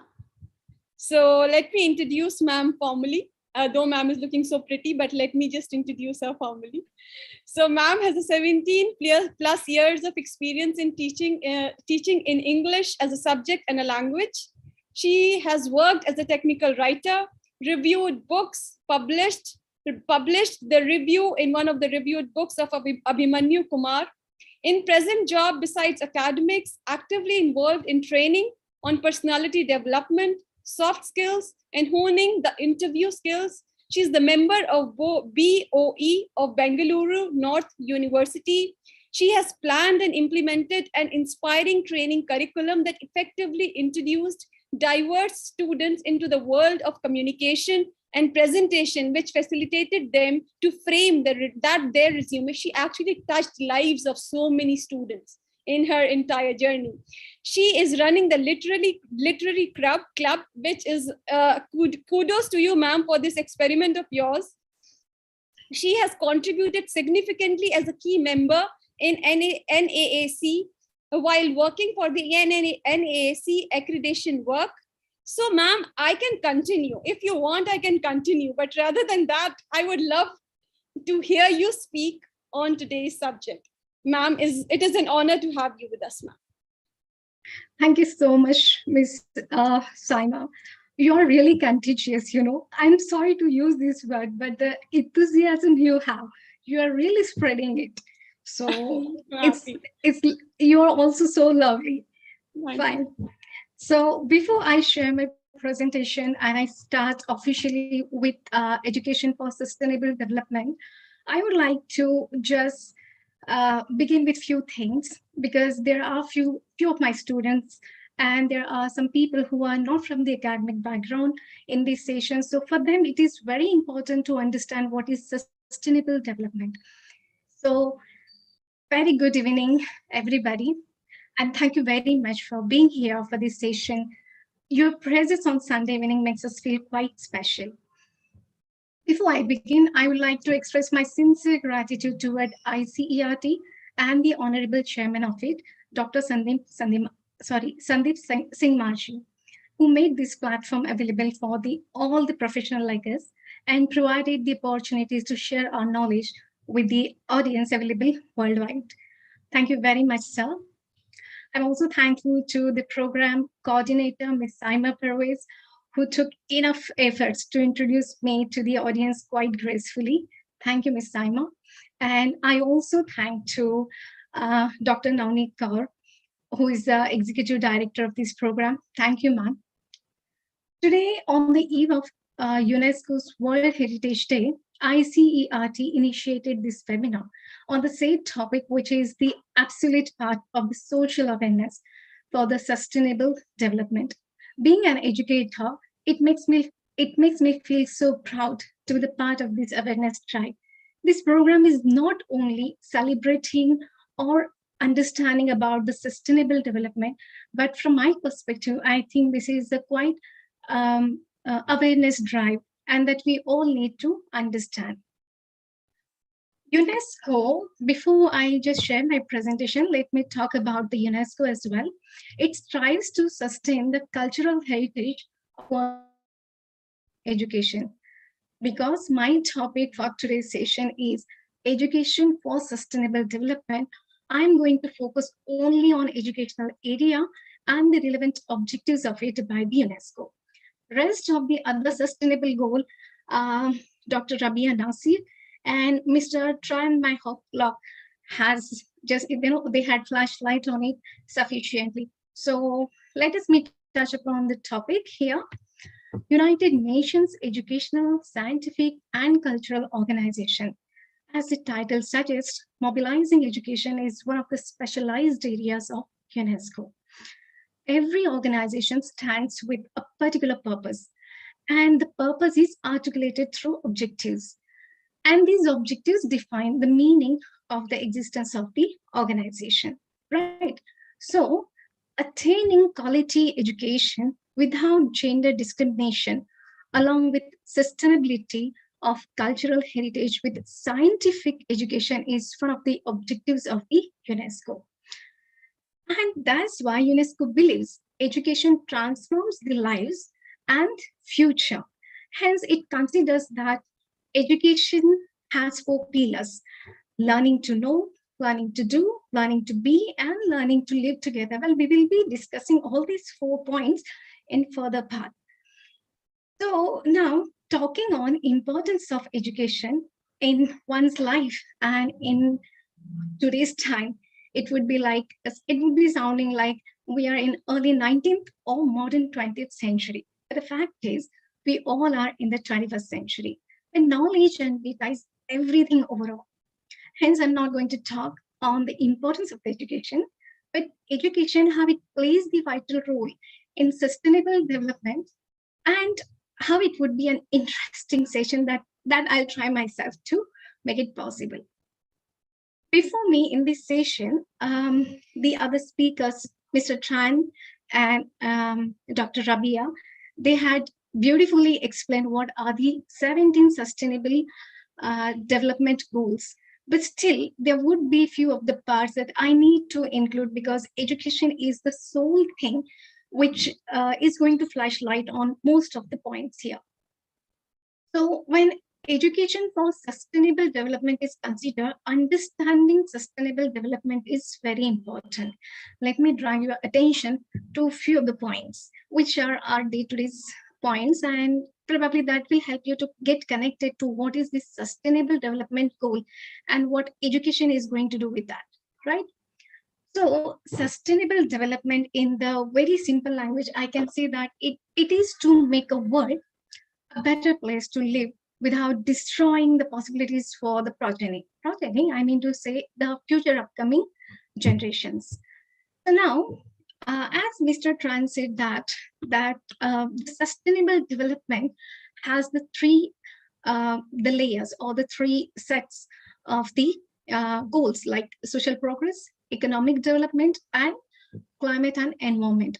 So these are the basic the points on which the sustainable development goals are set, from my perspective. So starting from the first goal, I prefer to start it from the below. First is climate and environment, then economic and the social. Because education, which is my topic today, which comes under the social progress. And that's why social progress at the last or at the end of this session will help you to understand the entire discussion. So let me start with the educational part for the sustainable development comes under the social progress. So the last point, as I said, climate and environment. In our education system, I mean in Indian education system, for the primary classes, we do have the subject entitled Our Environment, where we do see the syllabus makes our pupil to be familiarized with environment scientifically. We study ecosystem, including water cycle, abiotic component, photosynthesis. In short, a biological community of interacting organisms and the physical environment. Water, wind, sun, and the natural and long-lasting energy sources. With a view of this, there are some limited resources of the natural energy like coal and fuel, which may run out of soon due to the overuse of it. Its excessive usage generates the problems of greenhouse gases that we all know, resulting in the imbalance of the ecosystem, then climate change, and finally global warming. And soon to be out of the natural resources may bring our generations to suffer without availability of these natural resources. And that's why we are here today. That's why we are on this platform. These are some of the features of the environment that we study and understand in our education system. I'm talking about education. After primary education, we do see the secondary and higher education. where we explore major parts of the environment through its distribution in parts and topics, with raising grades and ultimately with the specialized subjects in higher education. All right. So for example, social science in secondary education. In this study, we study 3 subjects like history, geography, and civics. The geographical area of local, national, and introductory international are studied in geography. The point here I'm trying to bring to your notice is the study of geography makes us aware about the land, the earth, environment around it, and the factors changing over the period of time through history of it, and the politics around it, impacting the climate and environmental change, right? I hope you are getting it now. Now, when it comes to the higher education, we try to get the specialized or mastery over the subject through studying it in detail, where we are made aware of the tangible and intangible heritage of the world, as Mr. Tran said, that what are the tangible and intangible objects, which are the part of UNESCO's motto to preserve them. Tangible, like all monumental buildings and the archaeological sites, for example, pyramids in Egypt, the huge China Wall, ancient books like Gutenberg's Bible, painting like Mona Lisa, the sculptures such as the Michelangelo's David, and many more. When it comes to the intangible, the objects like beliefs, traditions, knowledge, skills, the skills transmitting from generations to generations.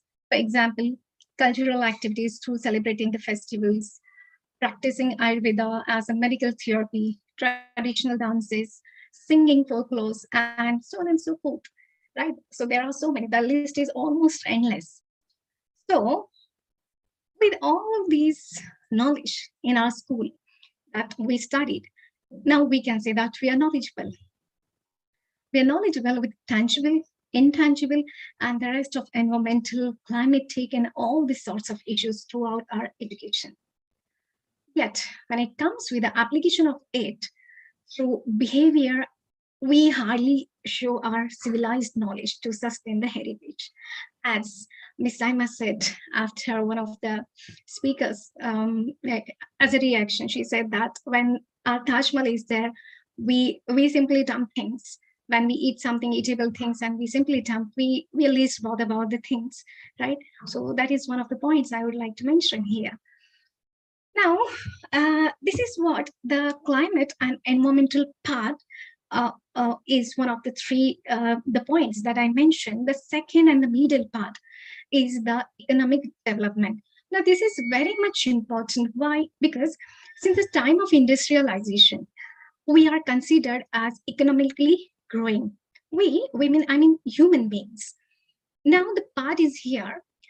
The industrialization that we studied, of course, in our school through the subjects called economics, entrepreneurship, and so on and so forth. So while studying the economic development, we were taught the demand, supply, and the cost of the product, right? In the production part, from the concept of the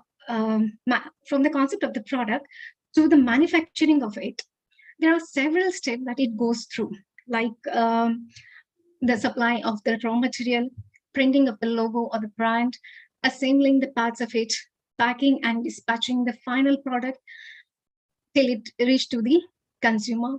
So throughout these steps, if the balance of the productions and the consumption is monitored, the development would be running smoothly and would be considered the fair distribution or the contribution of it in the SD, sustainable development.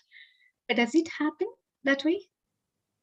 The excessive production or manual shortage of it always imbalances the economic development, sometimes damaging the production as well, resulting in the wastage of the available resources. And that's what our concern here, isn't it so? So now, thus, being knowledgeable, again, we need to learn and understand the economic development, don't we? The gap between being knowledgeable and understanding it, how to implement it, there is a big gap. If we understand, I think that is what the quality education that UNESCO is trying through this ESD, Education for Sustainable Development.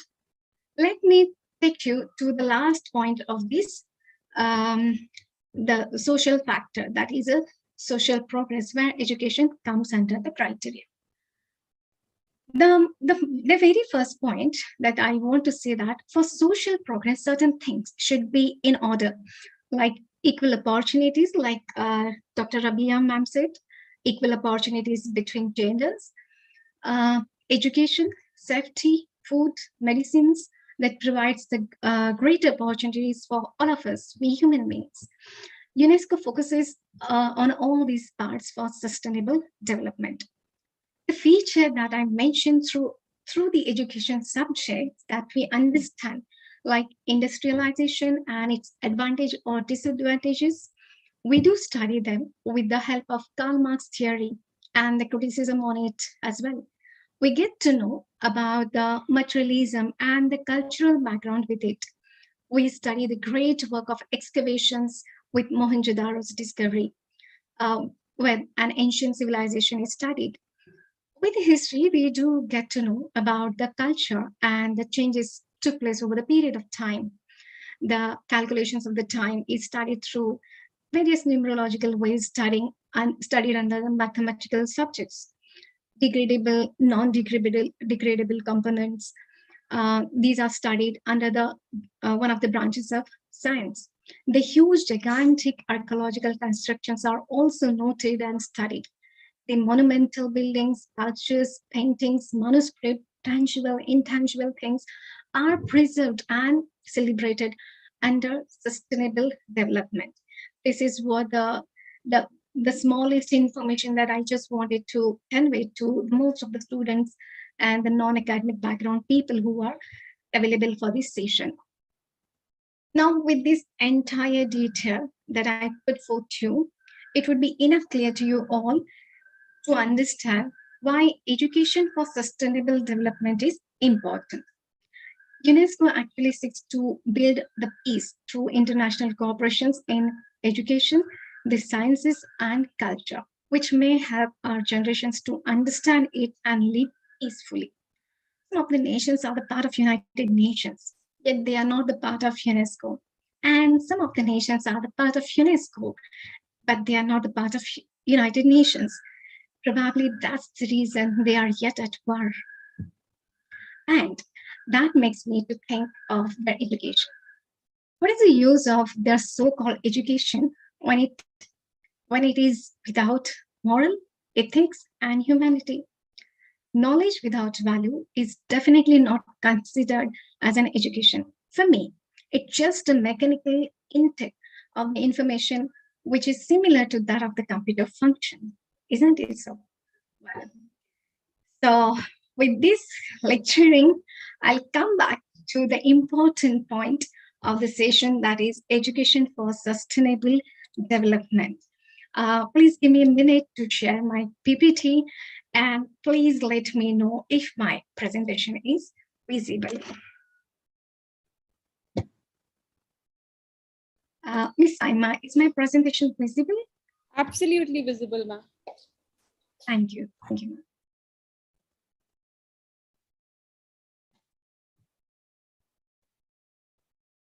Give me a minute.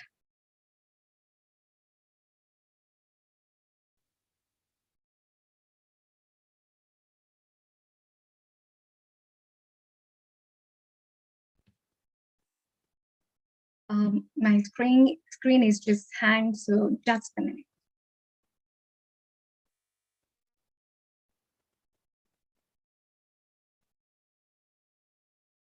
Well, so ESD, that's, I hope it's shared. Ma'am, it was visible and then suddenly again. It's not there. Okay, okay. Yeah, you can share the screen. Yes, yes. I'm so sorry for this. Is it okay now? Yes, ma'am, it's visible now. Okay, so ESD is widely recognized as integral element of the agenda 2030 agenda for sustainable development. ESG, that is Education for Sustainable Development, is recognized as a key enabler of all the 17 Sustainable Development Goals and achieves its purpose by transforming society. It empowers people of all the genders, ages, present and future generation, while respecting cultural diversity. Now, education for sustainable development is the fourth goal that out of 17 goals that I'm going to talk about. Dr. Rabia Nasir had mentioned about all these goals quite informatively. So I'm not going to touch upon all the rest of the goals, but the quality education. So education for sustainable development empowers learners and with the knowledge, skills, values, and attitude to take informed decisions and make responsible actions for environmental integrity, economic viability, and a just society. When it comes with the education, UNESCO has decided, or they believe that education under the learning, there are the four pillars. Those pillars are to know, to do, to be, and to live together. These are the four pillars that I had mentioned before presenting the presentation. Now, according to EST, to know, everybody has a right to understand and to know the detail, to get to know about the information. So that is to know, to learn to know. Why we need to learn? We need to learn to know these certain things. We need to learn to do certain things in a right way. As I said before the presentation, that we are knowledgeable, but are we implementing our knowledge? There is a big gap. So we need to just clear that gap. And for that to do is what we learn under the learning pillar. We need to be the well-educated person. It is not only learning the education, learn to be how whatever we are learning, that we need to implement, and how to implement. We know that various people are there around us, they are corrupted, but what makes us not to corrupt? That is what our education. So we have to be that way. To live together. Living together is most important thing, because we are, around us we have different kind of people, but learning, we need to learn how to live together with peace. That is important here, right? Now, so with this is what UNESCO EST has mentioned about the four pillars of learning under EST. Education for sustainable development is a lifelong learning process, and it is an integral part of quality education, as I said. It enhances the cognitive, social, and emotional behavioral dimensions of learning. And that's why there are these four pillars. It is a holistic and transformational and encompasses learning, content, and the outcome pedagogy and learning environment itself. Going further, as I said, it is the integral and it is about the holistic transformation. If we see what we are supposed to learn, what do we learn? What ESD is making us to learn? The learning content is that it has all the 17 goals that they have mentioned in the sustainable, in the agenda 2030. So if those 17 goals they have divided, those are the content. If we study, if we use them in our education to make our progeny to understand, that is what the content. We need to adopt a fine pedagogy to make our generation, to make our pupil to understand these 17 goals or the problem or the crisis that will help them to understand. For example, if we know that a particular lake has a shortage of the fish, and if we are telling our student to, how fish is an important food for few of the coastal area people, and if the fish are not in a sufficient number, it would be problem for those people to survive. If they are going to take out all the fish, or the fishery goes on for longer without thinking of it's going, it is it's an instinct part, then it would be difficult to survive for the future generation. So how Pedagogy will help us to make students to understand that if something is at a lower level or at it is in danger, then how it can be protected. So that's how we employ the different kinds of methods, teaching techniques to adopt in pedagogy to make our progeny to understand. With help of that, there would be the social transformation. If our student or if our people, if our learner, they understand this part, definitely they will implement those things in their behavior. That's how their behavior will be changed. And with that, the social reformation will be happening. So that is a thing. And that is what the outcome of this educational sustainable development.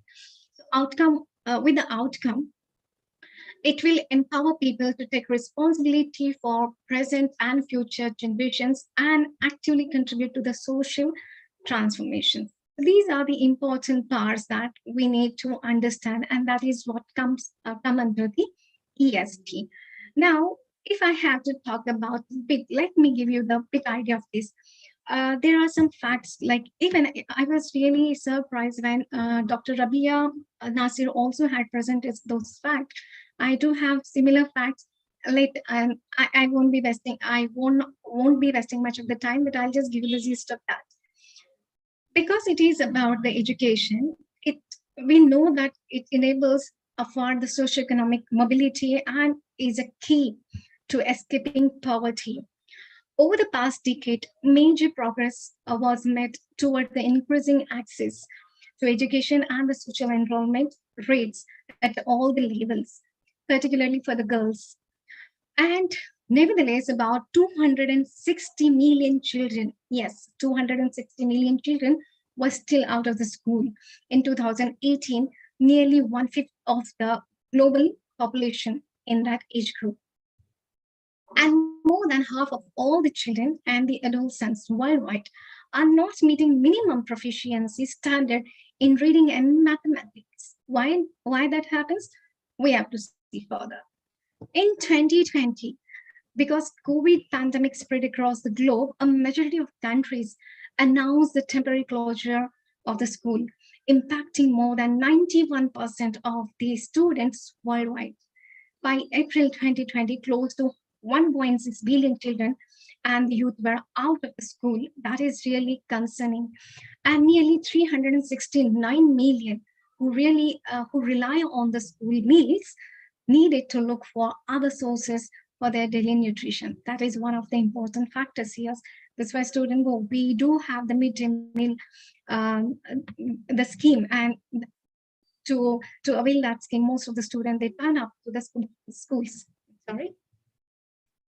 Never before have such a many children been out of the school at the same time, disrupting learning and upending lives, especially the most vulnerable and marginalized. The global pandemic has far-fetched reading consequences that may jeopardize hard-won gains made in empowering global education. So that's how the part of the education that we are still not aware about. Most of us, because our lives are going fine, we are absolutely fine with that. But what's happening on the actual ground when it comes with the education that we need to be aware about? So now my important question here, how do we want to live in future? With all the available knowledge that we have here, everybody, if I ask the question, everybody would be having their own answers, how they want to live in the future. Everybody wants to enjoy all the luxuries of the life. Doesn't matter how it can be achieved, but everybody wants. But if we think further, we know the answer. But what and how we need to learn to make the future possible. We are saying that we need the pleasurable and we need the luxuriable future, but how it can be achieved, what we need to learn and to do to achieve that, those are the important questions. Of course, this is a webinar, so it is a one-sided information passing on, but if it had to be the workshop, definitely I would have given you the chance to answer these questions. But EDS, Education for Sustainable Development, has answers for all these questions. Exactly, if I have to go further towards the answer, poverty, pandemic, biodiversity loss, rising sea level. These are the actually, you must be thinking,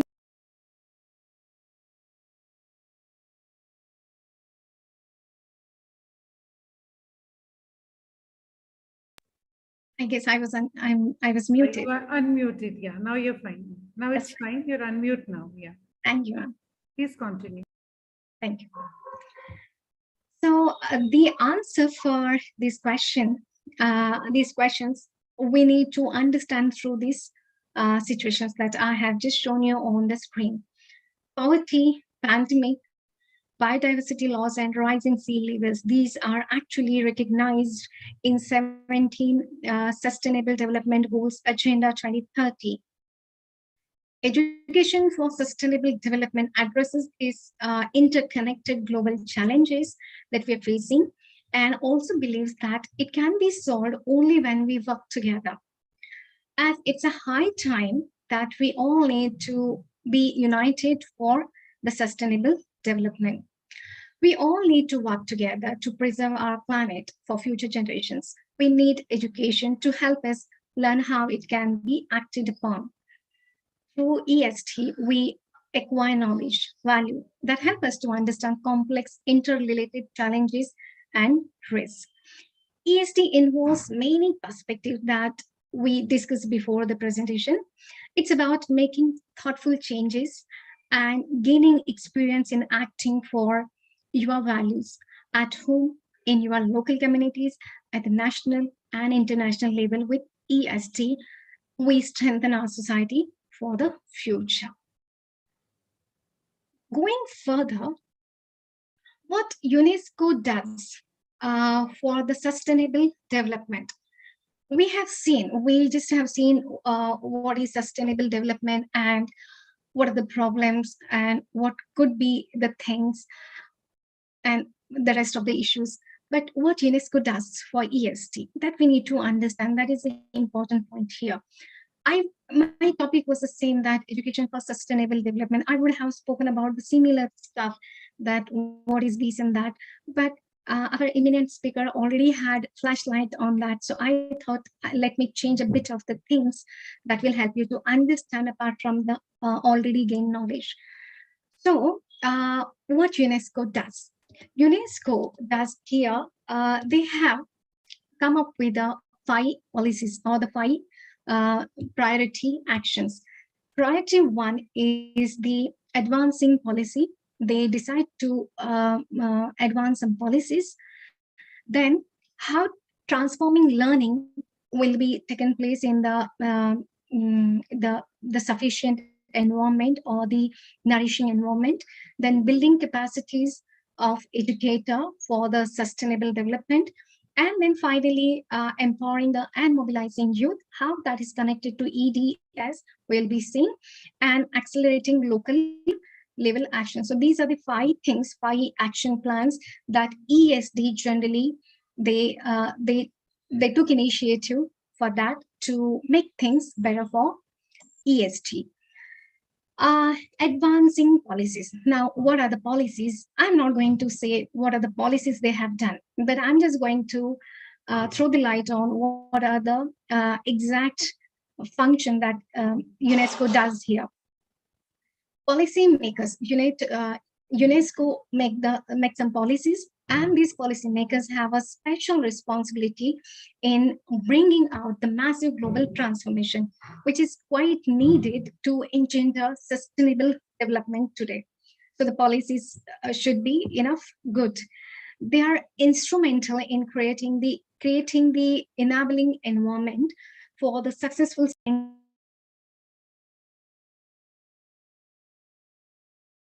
By Miss Mia. It's okay. Okay, so this policy support is the policy support is equally important for the formal and non-formal as well as informal sectors as well, for creating the synergizing between the sectors. That's why these policies are important. Hence, advancing policies that support ESD does not only concern the educational sector, but all these sectors involved in sustainable development. That's what the first point.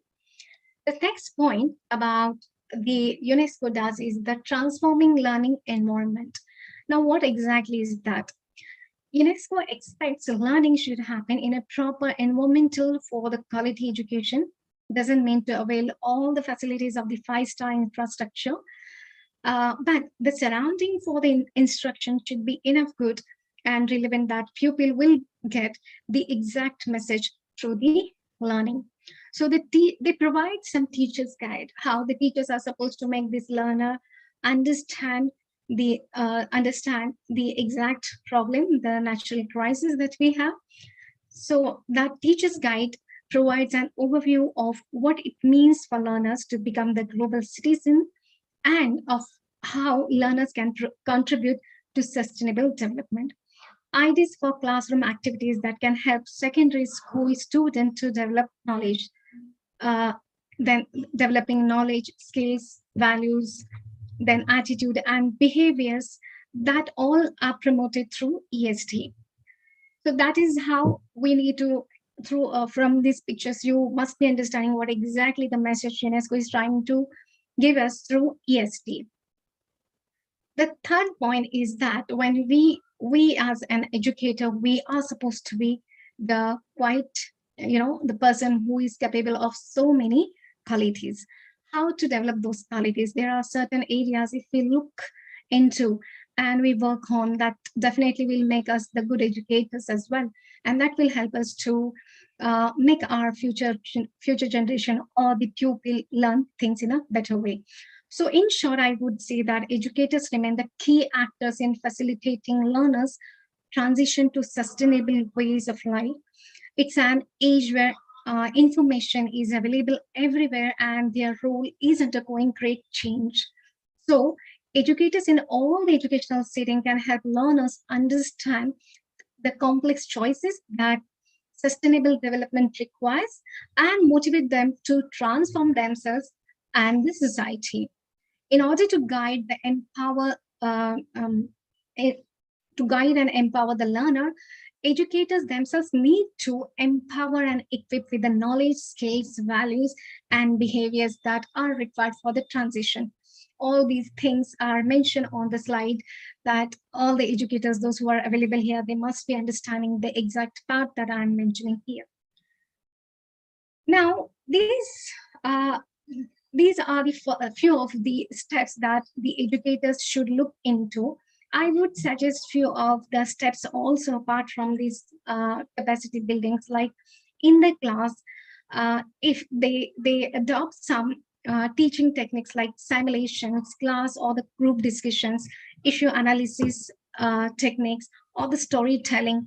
These are some of the important techniques that help students to understand quickly. Let me give you the quick example of it. In one of my UG classes, there was a story from the African region, that was Chinua Achebe's story, who has mentioned about how the culture is exhibited through the story.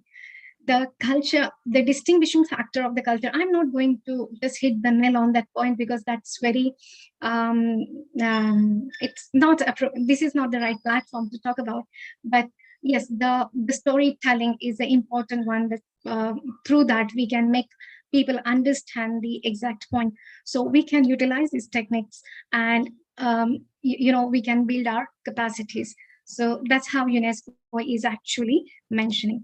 The fourth most important point that UNESCO mentions about empowering and mobilizing youth. So what exactly is that? It is today's youth and following generations who will be left to face the consequences of unsustainable development. It is their present and future that is at stake.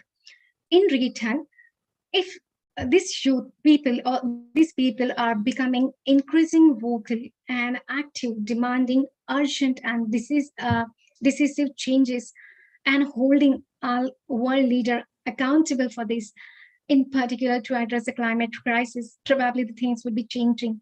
They have and continue to envision the most creative and ingenious solutions for the sustainable challenges. Moreover, young people are an important consumer group, and the way their consumption pattern evolves will greatly influence the sustainability trajectory of their countries. So that's very important part. So empowering and mobilizing young people of all genders, therefore, is a central part of the ESD implementation. Now, the final part of the ESD is accelerating local level actions. What exactly that mean? As it's quite simple, meaningful transformation and transformative actions for sustainable development are most likely to take place in the community to save our world. It means that it is in their daily lives at the community level where learners and the people make their choices for sustainable development and act upon them. For example, consuming things smartly, unnecessarily wastage should be controlled, and so on and so forth. So it is also in the local community where people find partners for their sustainability efforts, like inculcating good values through educations and working selflessly with NGOs for social cause. This is why active cooperation between learning institutions and the community should be promoted to ensure the latest knowledge and practices for sustainable development are utilized to advance the local agenda. It can be seen in the community gardening, multi-generation project, training of specialists and teachers, youth-led project. Educational and cultural institutions, companies, municipalities are implementing ESD in a variety of the ways at the local level, and that's how it has been accelerated. At last, but not the least, I expect and suggest you all that we need to actively start working on SD, so that our children and grandchildren would also be benefiting the natural resources and live happily without any crisis. Well, with this, I rest my discussion and welcome your question in case any of you have.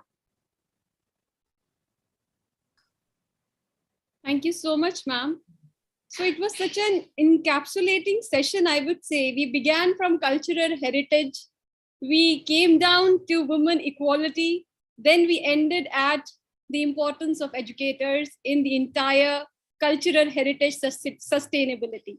So ma'am, you have, actually encapsulated the entire meaning, the words of the session in your entire lecture. So it was such a thoughtful session, and being an educator myself, I learned so many things from you. So my personal gratitude to you, immense gratitude. And I think it was such a diverse plethora. Matlab, entire complete session was like a thali, Indian thali. We had everything. We did not miss out on anything. We had everything today in the session. And ma'am, your session was the pickle, without which every Indian thali is incomplete, and we do not enjoy our food without it. So thank you so much, ma'am, for your session. I would like Navneet ma'am to say a few words. Yeah, sure. Professor Manisha, today's webinar is an awareness drive. You have started with a perfect tagline. World Heritage Day is observed to raise awareness about our diverse cultural heritage and the value of protecting our ancient heritage. So whether we view sustainable development as our greatest challenge or a subversive litany, every phase of education is now being urged to declare its support for education for sustainable development. And what beautiful points you have taken. You have really, what Saima has said, a perfect plate on all the ingredients were there. We have to focus on policy makers, which is very, very important. Transforming learning environment was a wonderful example where we must build all the 21st century skills to our kids, building capacities programs for educators. And now NEP 2020, it has already been mentioned that 50 hours training is must for every educator. So empowering the youth, that is making them an agent of change, yes, and accelerating meaningful transactions. I think that is the crux, and every person, I believe, is a teacher. We can only teach if we are learning. So we need to learn first and then we have to teach. Thank you so much, Dr. Manisha. It was amazing workshop. And the key points which we have taken from each one of you, all the prominent speakers of the day: save every important heritage from damage, as it is the most precious asset. It may be children, it may be monument, it may be anything. So we need to take care of that. Heritage and its ongoing legacy are a benefit to the whole world.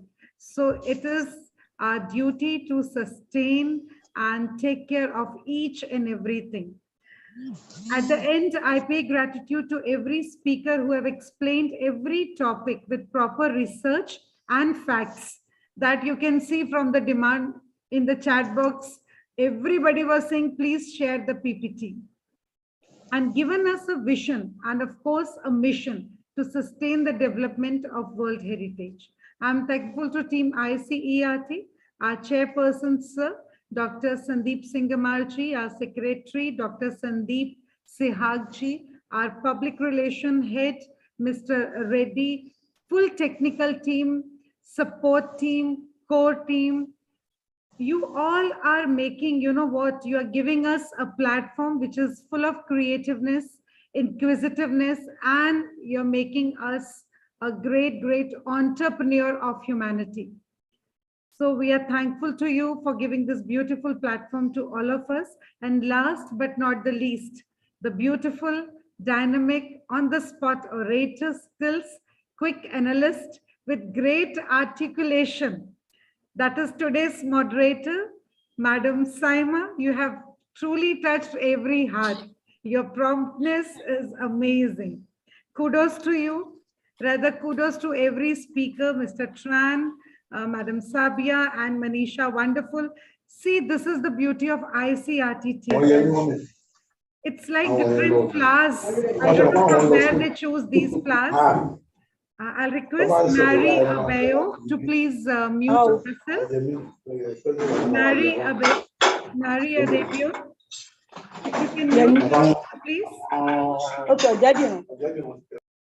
Oh, thank you so much. So I was just saying that each and every speaker, I don't know how ICRT work, from where they find these jewels, and the bouquet is getting big with different flowers. And today is really a beautiful day. And the purpose is very, very amazing. Thanks to whole ICRT team. Gratitude to each and every participant. Any participant wants to add something over here? There is a hand raise of Olu Wafemi. Can you please unmute yourself before I hand over to Saima? Yeah, you want to say something? You can even switch on your video also. We can see you. All right, thank you. This is Oluwafemi from Nigeria. Oh, great. Thank you all for the privilege, and I appreciate all our presenters. They have done so well, and I give them a serious accolade from here. God bless you all.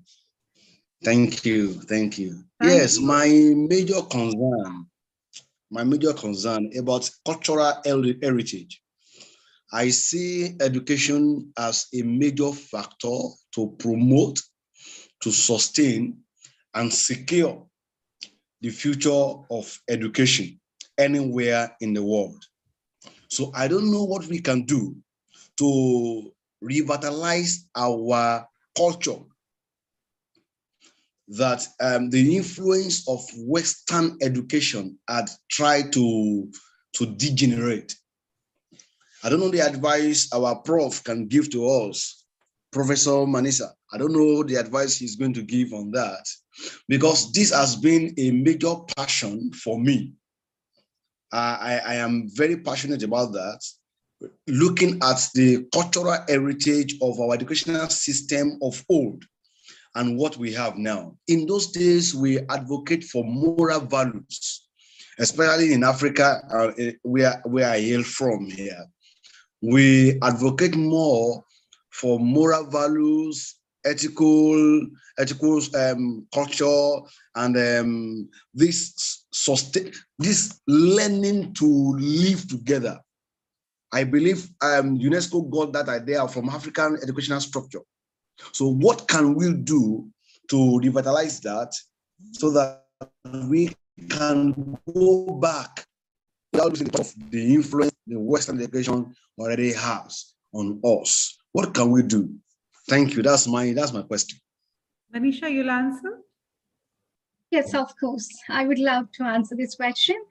That was really nice question by Olufemi. I'm so sorry if I pronounced your word wrongly, but I must say that UNESCO has taken African region very sincerely when they had generated or when they had focused on the sustainable development goals.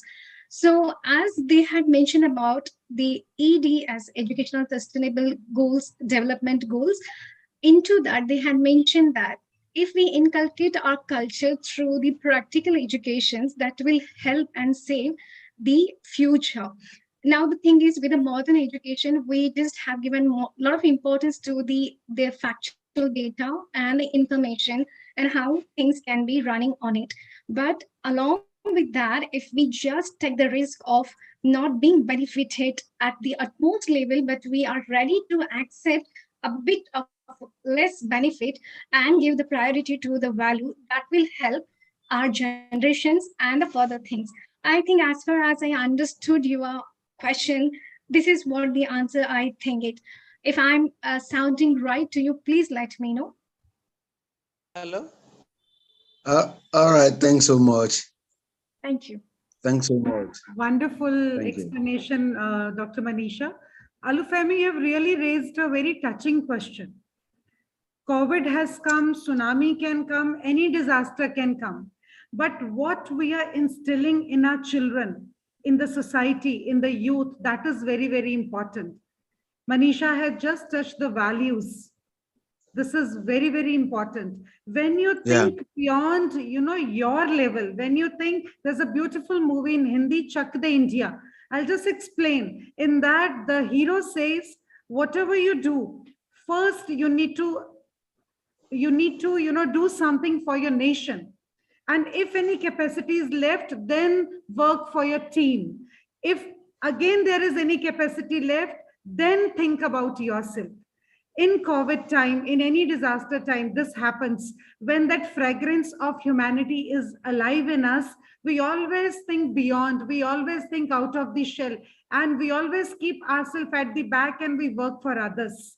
So that is the ethical values which is needed, which UNESCO is teaching, which ICERT is also teaching us. And I think that is the platform why we are here together. Wonderful question. Thank you so much. That was really amazing interaction. Thanks so much, ma'am. I'm grateful. Yeah, there is Professor Dr. Venugopal. Do you want to ask something, sir? Yes, madam. Yes, please. Good evening. I'm Venugopal speaking from Hyderabad. In the present global scenario, the relevance of education imparted to many students is entirely different what job they are doing in the organization context. They are studying, coming with the degrees and doing the entirely different jobs. Person qualified in computer engineer doing logistic jobs. So there is no direct relation. How to reduce this gap, madam? You're asking a question for me? Hello? Yes, Dr. Venugopal, is it the question for me? Yes, madam. Okay. In the present global scenario, most of the candidates from engineering background are coming with a different BTech degrees or BE degrees. For example, computer science, mechanical, and all these things. Okay. So, what after getting jobs in various organizations, there is no direct relation between what they have studied and what job they are doing. How to reduce the gap? So the quantum of expenditure incurred for these people is huge. How to reduce the gap and make the education more relevant? Well, your question is really important here, and I'm really happy that you touched on the point. Let me tell you, like with a changing national education policy that we have nowadays, the Indian government is working on it. Probably it may come soon. So there are chances, apart from this technical knowledge, we may have another courses. As per my knowledge, in most of the colleges, apart from the technical subjects, we do have value-added courses, right? In value-added courses, we do have the choices. So if every college goes through with that value addition course as a compulsory subject, maybe that gap would be filled up correctly. So there wouldn't be any scope that it doesn't matter what background, let it be the computer science or the mechanical background, but if we just follow that particular value added course, which would be focusing and emphasizing on the global issues, that by any of our the action that would be the alarming, or that would be saving for the sustainable development. If our education system brings that compulsorily, I think that the gap would be filled up. And I don't know in Hyderabad, in the Hyderabad University, if such a courses are there, but as per my knowledge, UGC has recommended all the value added courses. So I hope there would be some courses that your college need to select them. I hope I have answered your question. Thank you, Manisha. Okay, thank you, madam. I'll add up Dr. Venugopalji. According to New Education Policy 2020, now multidisciplinary approach has been come. After that, recent news is there are few subjects which every university has to take. For example, disaster management is now mandatory. So now when we talk about 21st century skills, in that we take literary, we take ethical, we take media. So technology has to be updated. Every part is being touched. Now, problem is after 10 years, whatever we are teaching, it won't be there. Whatever our kids are learning, the technology is going to change. So how we have to prepare our kids for future, that is more alarming question. So for that, we have to understand that our kids, our youth must be imbibe of each and every 21st century skills. Thank you, madam. Thank you. Thank you so much for asking this question. Anybody else? Dr. P.V. Radhika is there. Yes, ma'am, you can unmute yourself and you can even tell which speaker you're asking your question. Yeah. Over to you, ma'am. Good evening to all of you. This is a general question which can be answered by anyone, like even Manisha ma'am also can answer this, or even you can also answer this. Actually, this is a good, excellent session organized by you, all of you. Like what I thought is sustainable, the word sustainable is applicable in any field in today's volatile environment. Like have you just connected this culture and this gender equality and education. I thought that this cultural heritage, when cultural heritage is good, then women empowerment will take place, and automatically education will also be, there will be like what do you call sustainable education. But as far as I feel that in our country, India, so this sustainable heritage, cultural heritage is not up to the mark actually. So in many parts of the country, as far as I know, I'm not telling the facts, but I'm telling the assumptions as far as I have seen in our state, Andhra Pradesh also. So if this is not developed by the governments, then how can the heritage will be taken to the hands of the students, and how can it be imbibed by them, and how can the parents teach them, and how can they learn these traditional values and all those things? That is one. And what we can do on this particularly, what course of action can we do on this? That is one question from my side.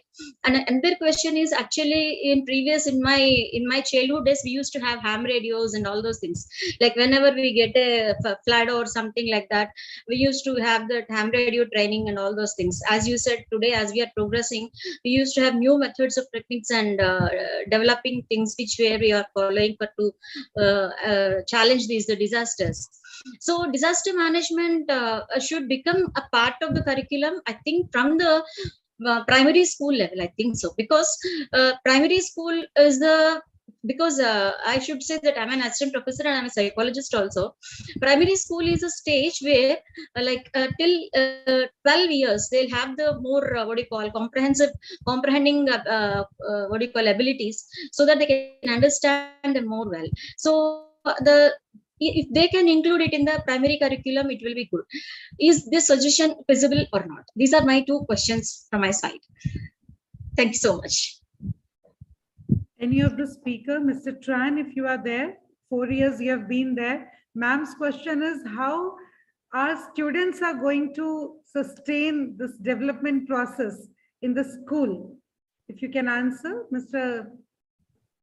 Shran, if you are there, or we can take our revered ma'am from Pakistan if she's still there. And how they're managing in Pakistan, that will be another question we can add up. I think ma'am and sir has left. Okay, Manisha ma'am, it's over to you. Okay. Ma'am, whatever the question ma'am has mentioned about how we can make our student to understand this important part to sustain the heritage when the government itself is not taking care of that. Well, I think that it is not right to talk about the government because it's a government's duty that government will look into. As far as we educator, our duty is to make our children to understand the importance of this heritage and how it can be preserved. In the primary level, if we just make our student not to just, we have seen in India, because I had not been to the monumental parts of the foreign country, but as far as Indian monumental parts, I had seen that most of the people, they just carve their names on the particular, buildings or on the particular leftover parts of their walls. If they don't do that, if they don't damage any part of that, that is a minimum duty that every person, every individual should follow, that we can just make our student to understand at our level. That is the small step, that the baby steps we can take further. Of course, as Saima said that Chiti har baar chalti hai, baar baar गिरती है. So similarly, like if we start with the baby steps, definitely some other day it would be like, we would be reaching to the level that the government will look into that matter. You being psychologists, I need not to tell how it can be implemented into education, but still, let me give a try over here. The same thing, same answer for the both questions. As practically, we are not supposed to damage our monumental heritage. The same time, when it comes, when we do have the field trips, when for our kids to make them understand, we do take them to their trips. Let it take for the example the particular museum. At the museum, what do we see? Sometimes students are willing to touch this and that and that. If you just stop them not to do those things. So these are the things, the similar things, if we add upon into the syllabus, I think that would be sufficient. That's a simple answer, I think so. Thank you, Simple Manisha. applications can be sufficient. Yes. Yes. Thank you, Manisha. Dr. PV Radhika, I'll answer your question. Yes, ma'am. In school, how we are doing it in school education, CBSE has already made it mandatory for every school to adopt a heritage, any place of heritage, which I'm a principal at one of the CBSE school, and we adopt one heritage place. Our kids go over there, we take care of the things, we make it very beautiful. They need to understand the value of that place. Same way, every school has adopted one or other thing. That is one thing. This way, we are teaching our students how to sustain development and how to sustain this kind of heritage monuments. Second question, what you said, disaster management in school. In colleges, it is mandatory. In schools, what we are doing a lot of capsule programs. We are doing small programs, trainings are there. So it is also again mandatory for us to do that, because if tsunami comes or earthquake comes, how the kids are going to do all these things. If any accident happens, how to immediate do some. So this is part of NSS, NCC, all these units which we are working in school, already working in school. So I think this all is going to enhance our kids in more confidence. And if any this kind of situation happen, I think they'll be ready to accept that with balance and with peace. Thank you so much for actually, ma'am. One point. Actually, that is happening, but in some parts of the state, we are not observing that. Okay. Like as you said, cultural heritage. We have here so many what do you call caves in here in our place, that so much of importance having, but the local authorities or nobody is taking care of that on one way. You can do one thing. It's a wonderful thing. You can any CBSE school close to you, because I can talk about CBSE. I'm here from some related to that. You please go to any CBSE school, discuss with the principal. She will definitely start with that, and she can Yes, help yes. you out in that. That type of atmosphere we should bring here also. That's what I'm telling. Like adopting one heritage site and doing some sustainable activities there. Thank you, ma'am. Thank you so much. Thank you. Navneet ma'am, apart from schools, even communities, if as communities you gather and you say that, okay, this heritage site belongs to us and we need to take care of this, then you don't have to depend on an authority to come forward and hold your hand and say, okay, now you will do this and you won't do this. It is a behavioral change altogether that you need to trickle down from yourself and then down to your students. Yes. So I'm sure you start and don't wait for anybody and you see the miracle happening. Yes, yes. Saima, ICRT will work for that. I know that. Now the team is already, I think, penned down all the things, what suggestions are coming. And definitely, at least wherever we are seated, ma'am is from Hyderabad, somebody is from Nigeria. We can start working as you've suggested in our community. And I think that will be a great bliss to the humanity. Thank you. We'll go with Kamal Singh Rawatji. Please unmute yourself. Yes. How can we contribute to the capture the spirit of the time? Just please repeat your question, sir. How can we contribute to the capture the spirit of the time? Spirit of the time. Yes, ma'am. आप दोबारा पूछिए क्या पूछना चाह रहे हैं, अभी question नहीं समझ आया. किस चीज के लिए, किस चीज में कंट्रीब्यूट करना चाह रहे हैं आप? टाइम मैनेजमेंट की बात कर रहे हैं? हाँ जी बोलिए. नहीं मैम, जो ये वियतनाम के हमारे विशेषज्ञ थे उन्होंने बताया था, उन्होंने कुछ अपनी पीपीटी में दिखाया था, तो उसमें एक इनका महत्वपूर्ण बिंदु ये भी था जो ये लिखा हुआ था, जो ये मेरी समझ में नहीं आया है, तो मैं इसको आप क्लियर कर देंगे तो बड़ी कृपा होगी आपकी. तो उसमें I'll just check if Mr. Tran is there. Mr. Tran, are you there? There's a question for you. Mr. Tran, I think he has left. उन्होंने अपना email ID भेजा है. So we can ask him on that and we can get the answer. He has sent his email ID in chat box. If you have noted down, I have noted down somewhere, I need to check. So we can ask him and you will be given the answer. कौन सा point बोल रहे हैं आप, एक बार उनको mail कर लीजिएगा, ठीक है? Thank you very much. आप एक बार चैट बॉक्स देखिए, उसमें उनका ईमेल आईडी दिया हुआ है उन्होंने. जी. Thank you very much. Thank you, Chief. Moshe. Have a nice day. Thank you so much, sir. Moshe. Moshe is there. Yeah, if you can mute. Yeah. Please. Hi. I wanted to ask about the, especially when it comes to the tangible historical buildings or any monuments. How important it is to keep them sustained if they endanger the life of people who are surrounding them. Anybody wants to give answer? Even from audience, somebody can give answer. If anybody wants to give answer for this question, a very beautiful question. How tangible and intangible monuments can be sustained?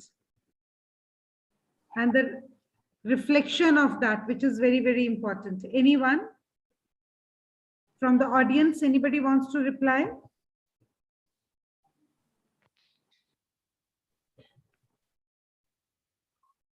I really want our chairman, sir. He is the wonderful person who can reply for this if he is present here.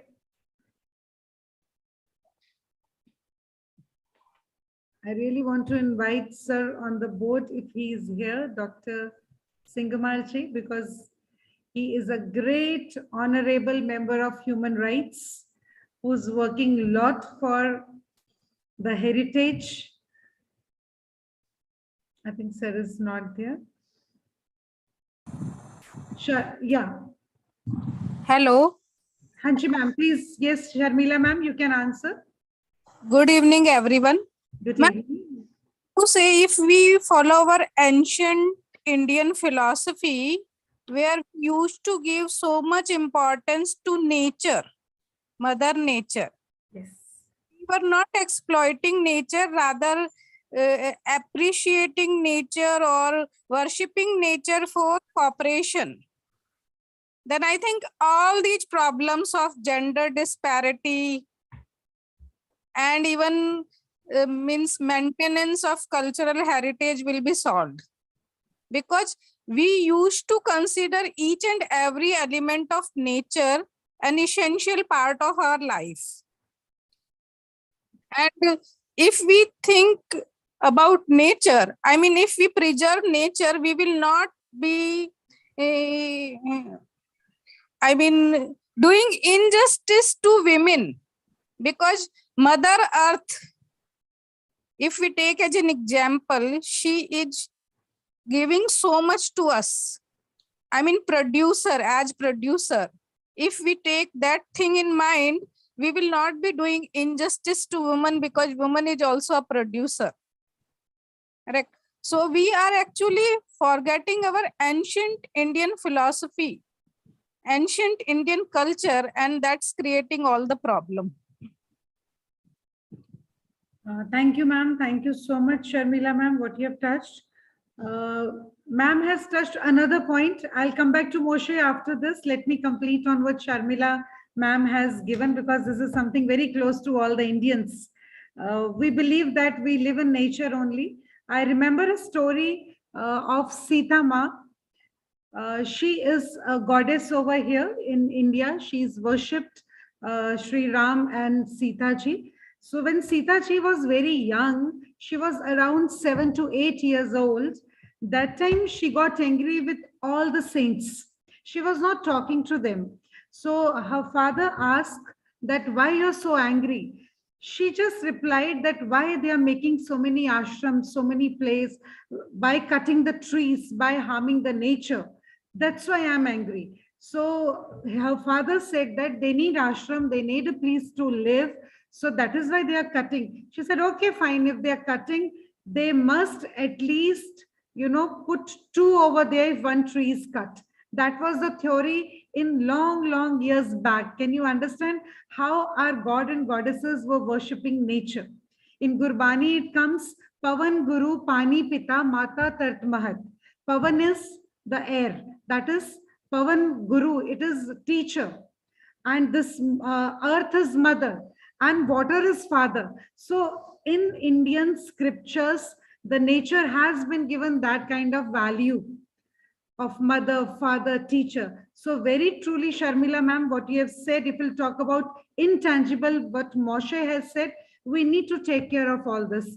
Rabia ma'am has beautifully explained how water is related, how each and every segment is related, and how it has, again, the producer, the woman is related to that. When we talk about tangible, we have to take care of that, Moshe. That is very, very important.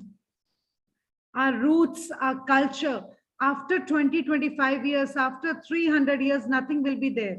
From where we are getting our things? From tangible assets only, from tangible scriptures only, we are gaining all this knowledge. If we are not able to sustain that tangible, our people who are coming in future, they will be aware of what our ancestors have done, what we are doing, how the things are shaping up. So I believe tangible and intangible, both the assets are very, very important, and we must sustain them. We must teach our youth and children the importance of those things.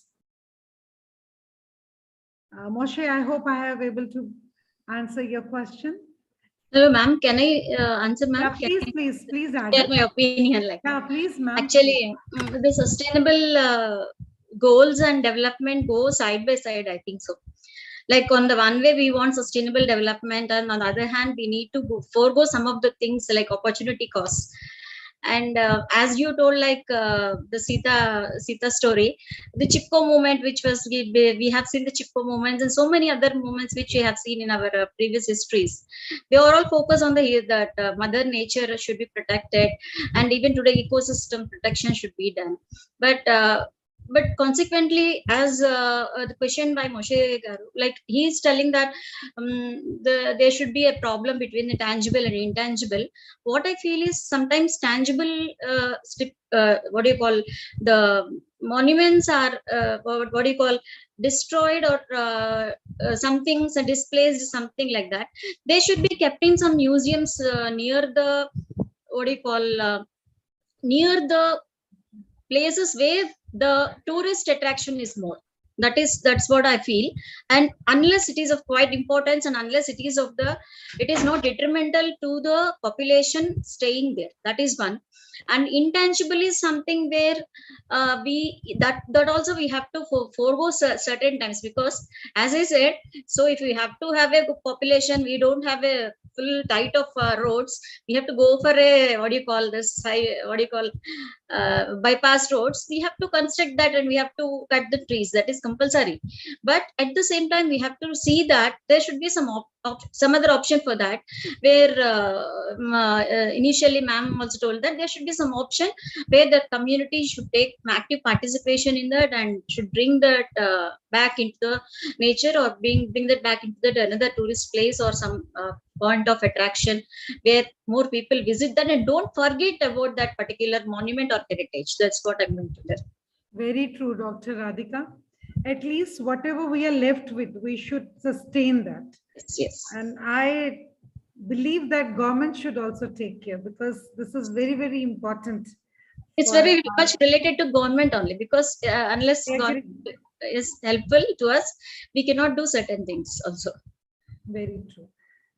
I'll hand over to Saima for the last vote of thanks. Saima Parvez, the moderator of today's whole platform. And sorry, please, before you hand over, anchor you are amazing. Thank you, ma'am. And I haven't. Sorry, please, before you close.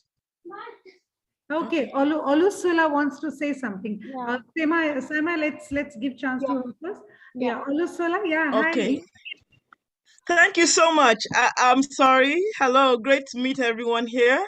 I didn't meet the beginning part of the presentations, but going to the question asked by Mr. Moshe, the way I understand it is that maybe there are some things that are endangering people's lives, and even though they are things that should be to help retain culture and sustain values, they are endangering people's lives. Some of them are tangible and some are intangible. Well, I've heard the others speak, but it doesn't look to me like they resonate with the way I understand the question. So the way I understand the question is like, maybe like, even if they're kept in a museum, but this museum has all of these artifacts, but some of them maybe are tangible things we can see, or some have to do with the spirit world, and people are afraid that their lives are not secure. So some of the things that come to my mind are, one, there should be rules and regulations as to how to keep these artifacts everywhere in the world, regardless of which nation we're in. There should be rules and regulations by government, by those who are keeping them, by the schools, by the individuals, so that everything will be safe for everyone, that if there are rules and regulations to make sure that these things are well kept, and then there should be some kind of value put to them in terms of their lifespan. If there's something tangible that has a lifespan that would expire at a point in time, it should be kept in mind, so that if there's a way of preserving and re-preserving, like the Egyptian mummies were preserved, if there's a way of re-preserving and re-preserving, that should be done. There should be people put in charge of that. Curators may be able to help us better in terms of this. But if it has to do with the psychological, the spiritual, I think part of what could be done is to educate people as to how to handle these things that are surrounding them, so that they'll be better caregivers of what surrounds them. And also a regular check to be sure these things are still in order, I think may help too, as well as reassuring those who live around that, look, you don't have to be afraid of these. This is why we've kept this there, because sometimes lack of information may be a problem. So that's the way I understand this question, and that's why I'm bringing this perspective in. Thank you for the privilege to speak. Wonderful, wonderful explanation, Ozulo. Wonderful. Thank you so much. Yes, One more Thank thing, ma'am. One more thing. Please, Manisha, add up. Yes. Yeah. Apart from all those things, as we also discuss about the new education policy. So throughout this discussion, I just felt like we can add one more subject. Those who are the subject developers and the content developers, we can just suggest this one of the topics, like they should add on archaeological details, how to preserve and care. So that would be the skill-based education, one of the parts that we can add on to preserve our heritage as well. I think so. Wonderful, wonderful. We'll definitely send this to the department. That's wonderful input. Thank you. Yeah, Saima, all to you. Absolutely, ma'am. It was such an engaging session. Everything, every part of it, starting from Vietnam, going down to Pakistan, then Manisha ma'am representing India right now. It was an absolutely engaging session. I'm sorry for the background noise. My 4-year-old has lost all his control now. and ma'am, when we were talking about heritage, the intangible heritage of me touching the feet of my professor, it is a cultural heritage that I've taken forward. And I will carry, and it will somewhere down the line trickle down to my kids as well. Or when my son went to Jaipur, he carried that small plastic bag in his pocket. And I said, what is this? Why is your pocket so heavy? He said, Mama, I'm carrying all the chips packets in my pocket because we don't have to dirty the heritage. So this is somewhere down the line. It is happening. The behavioral change, whether we see it or we do not. Schools like yours, the CBSE schools that you are representing, ma'am, right now, you all are spreading the wisdom that is needed for cultural heritage sustainability. So putting full stop to cultural heritage sustainability and thanking all the speakers, thanking Navneet ma'am, thank you for that wonderful smile of yours, and thank you for the wonderful words of yours, which I always look forward to hearing. And again, we are meeting as since ICERT is organizing one-day multidisciplinary international convention on contemporary global challenges and opportunities on April 24th. So all of you, please do not forget to register. You all are invited. We will have another engaging session. I will once again tell you the date. It is 24th April. Please note it down. We all shall meet once again to see Ms. Navneet ma'am, to see her smile and all the beautiful words that she has to incorporate in the session. From the core of my heart, I thank the entire ICERT team, the technical team, Chairman sir, though I am yet to, face-to-face interaction is still not there. So I am waiting for that to happen. So my sincere thanks. He's a wonderful person. He's a wonderful. I am waiting. I thought you were calling her. Yeah, I thought पहली बार वो मुलाकात हो जाएगी, but I have attended one 3-day workshop with them, an amazing, great person, a guiding light, the knowledge he has. Oh my God. I'm waiting to meet, ma'am. I'm waiting to meet. So I'm waiting to meet all of you in the next session, and thanking the entire ICERT team, thanking Navneet ma'am, Manisha ma'am, you're still there. A big shout out to you. Thank you so much. You are wonderful. And all the dignitaries, all the attendees, all the participants, a warm hug and lots of love. And let's keep this light of knowledge, keep this light एकदम जैसे चमकते हुए दिए की तरह, like एकदम जलाते रहिए. Let's keep spreading the light of wisdom amongst everybody. Let's spread what we have learned today amongst others. Thank you so much. Thank you, everyone. Thank you. Have a safe evening, morning, afternoon, whatever you have at your place.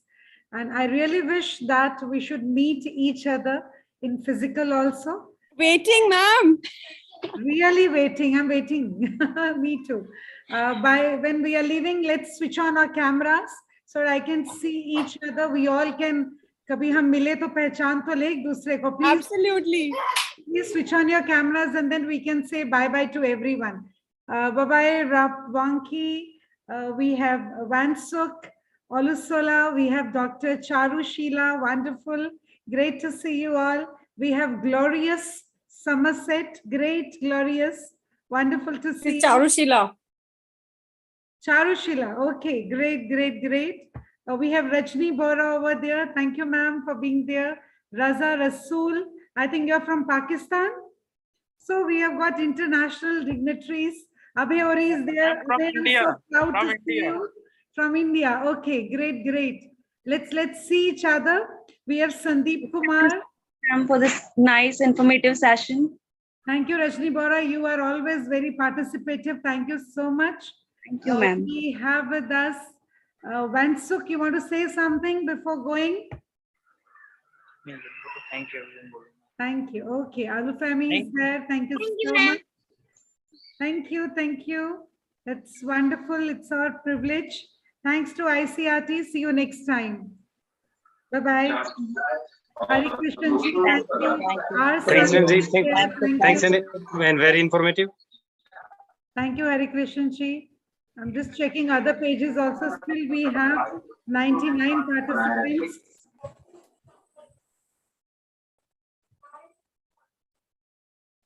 Thank you, Dr. P.V. Radhika. You really made the session so interactive. Moshe was there. It was really wonderful. Wonderful questions were asked. That was really amazing participation. Thank you, everyone. With this note, we end this workshop. Thank you. See you in the next workshop. Thank you. Bye, ma'am. Bye.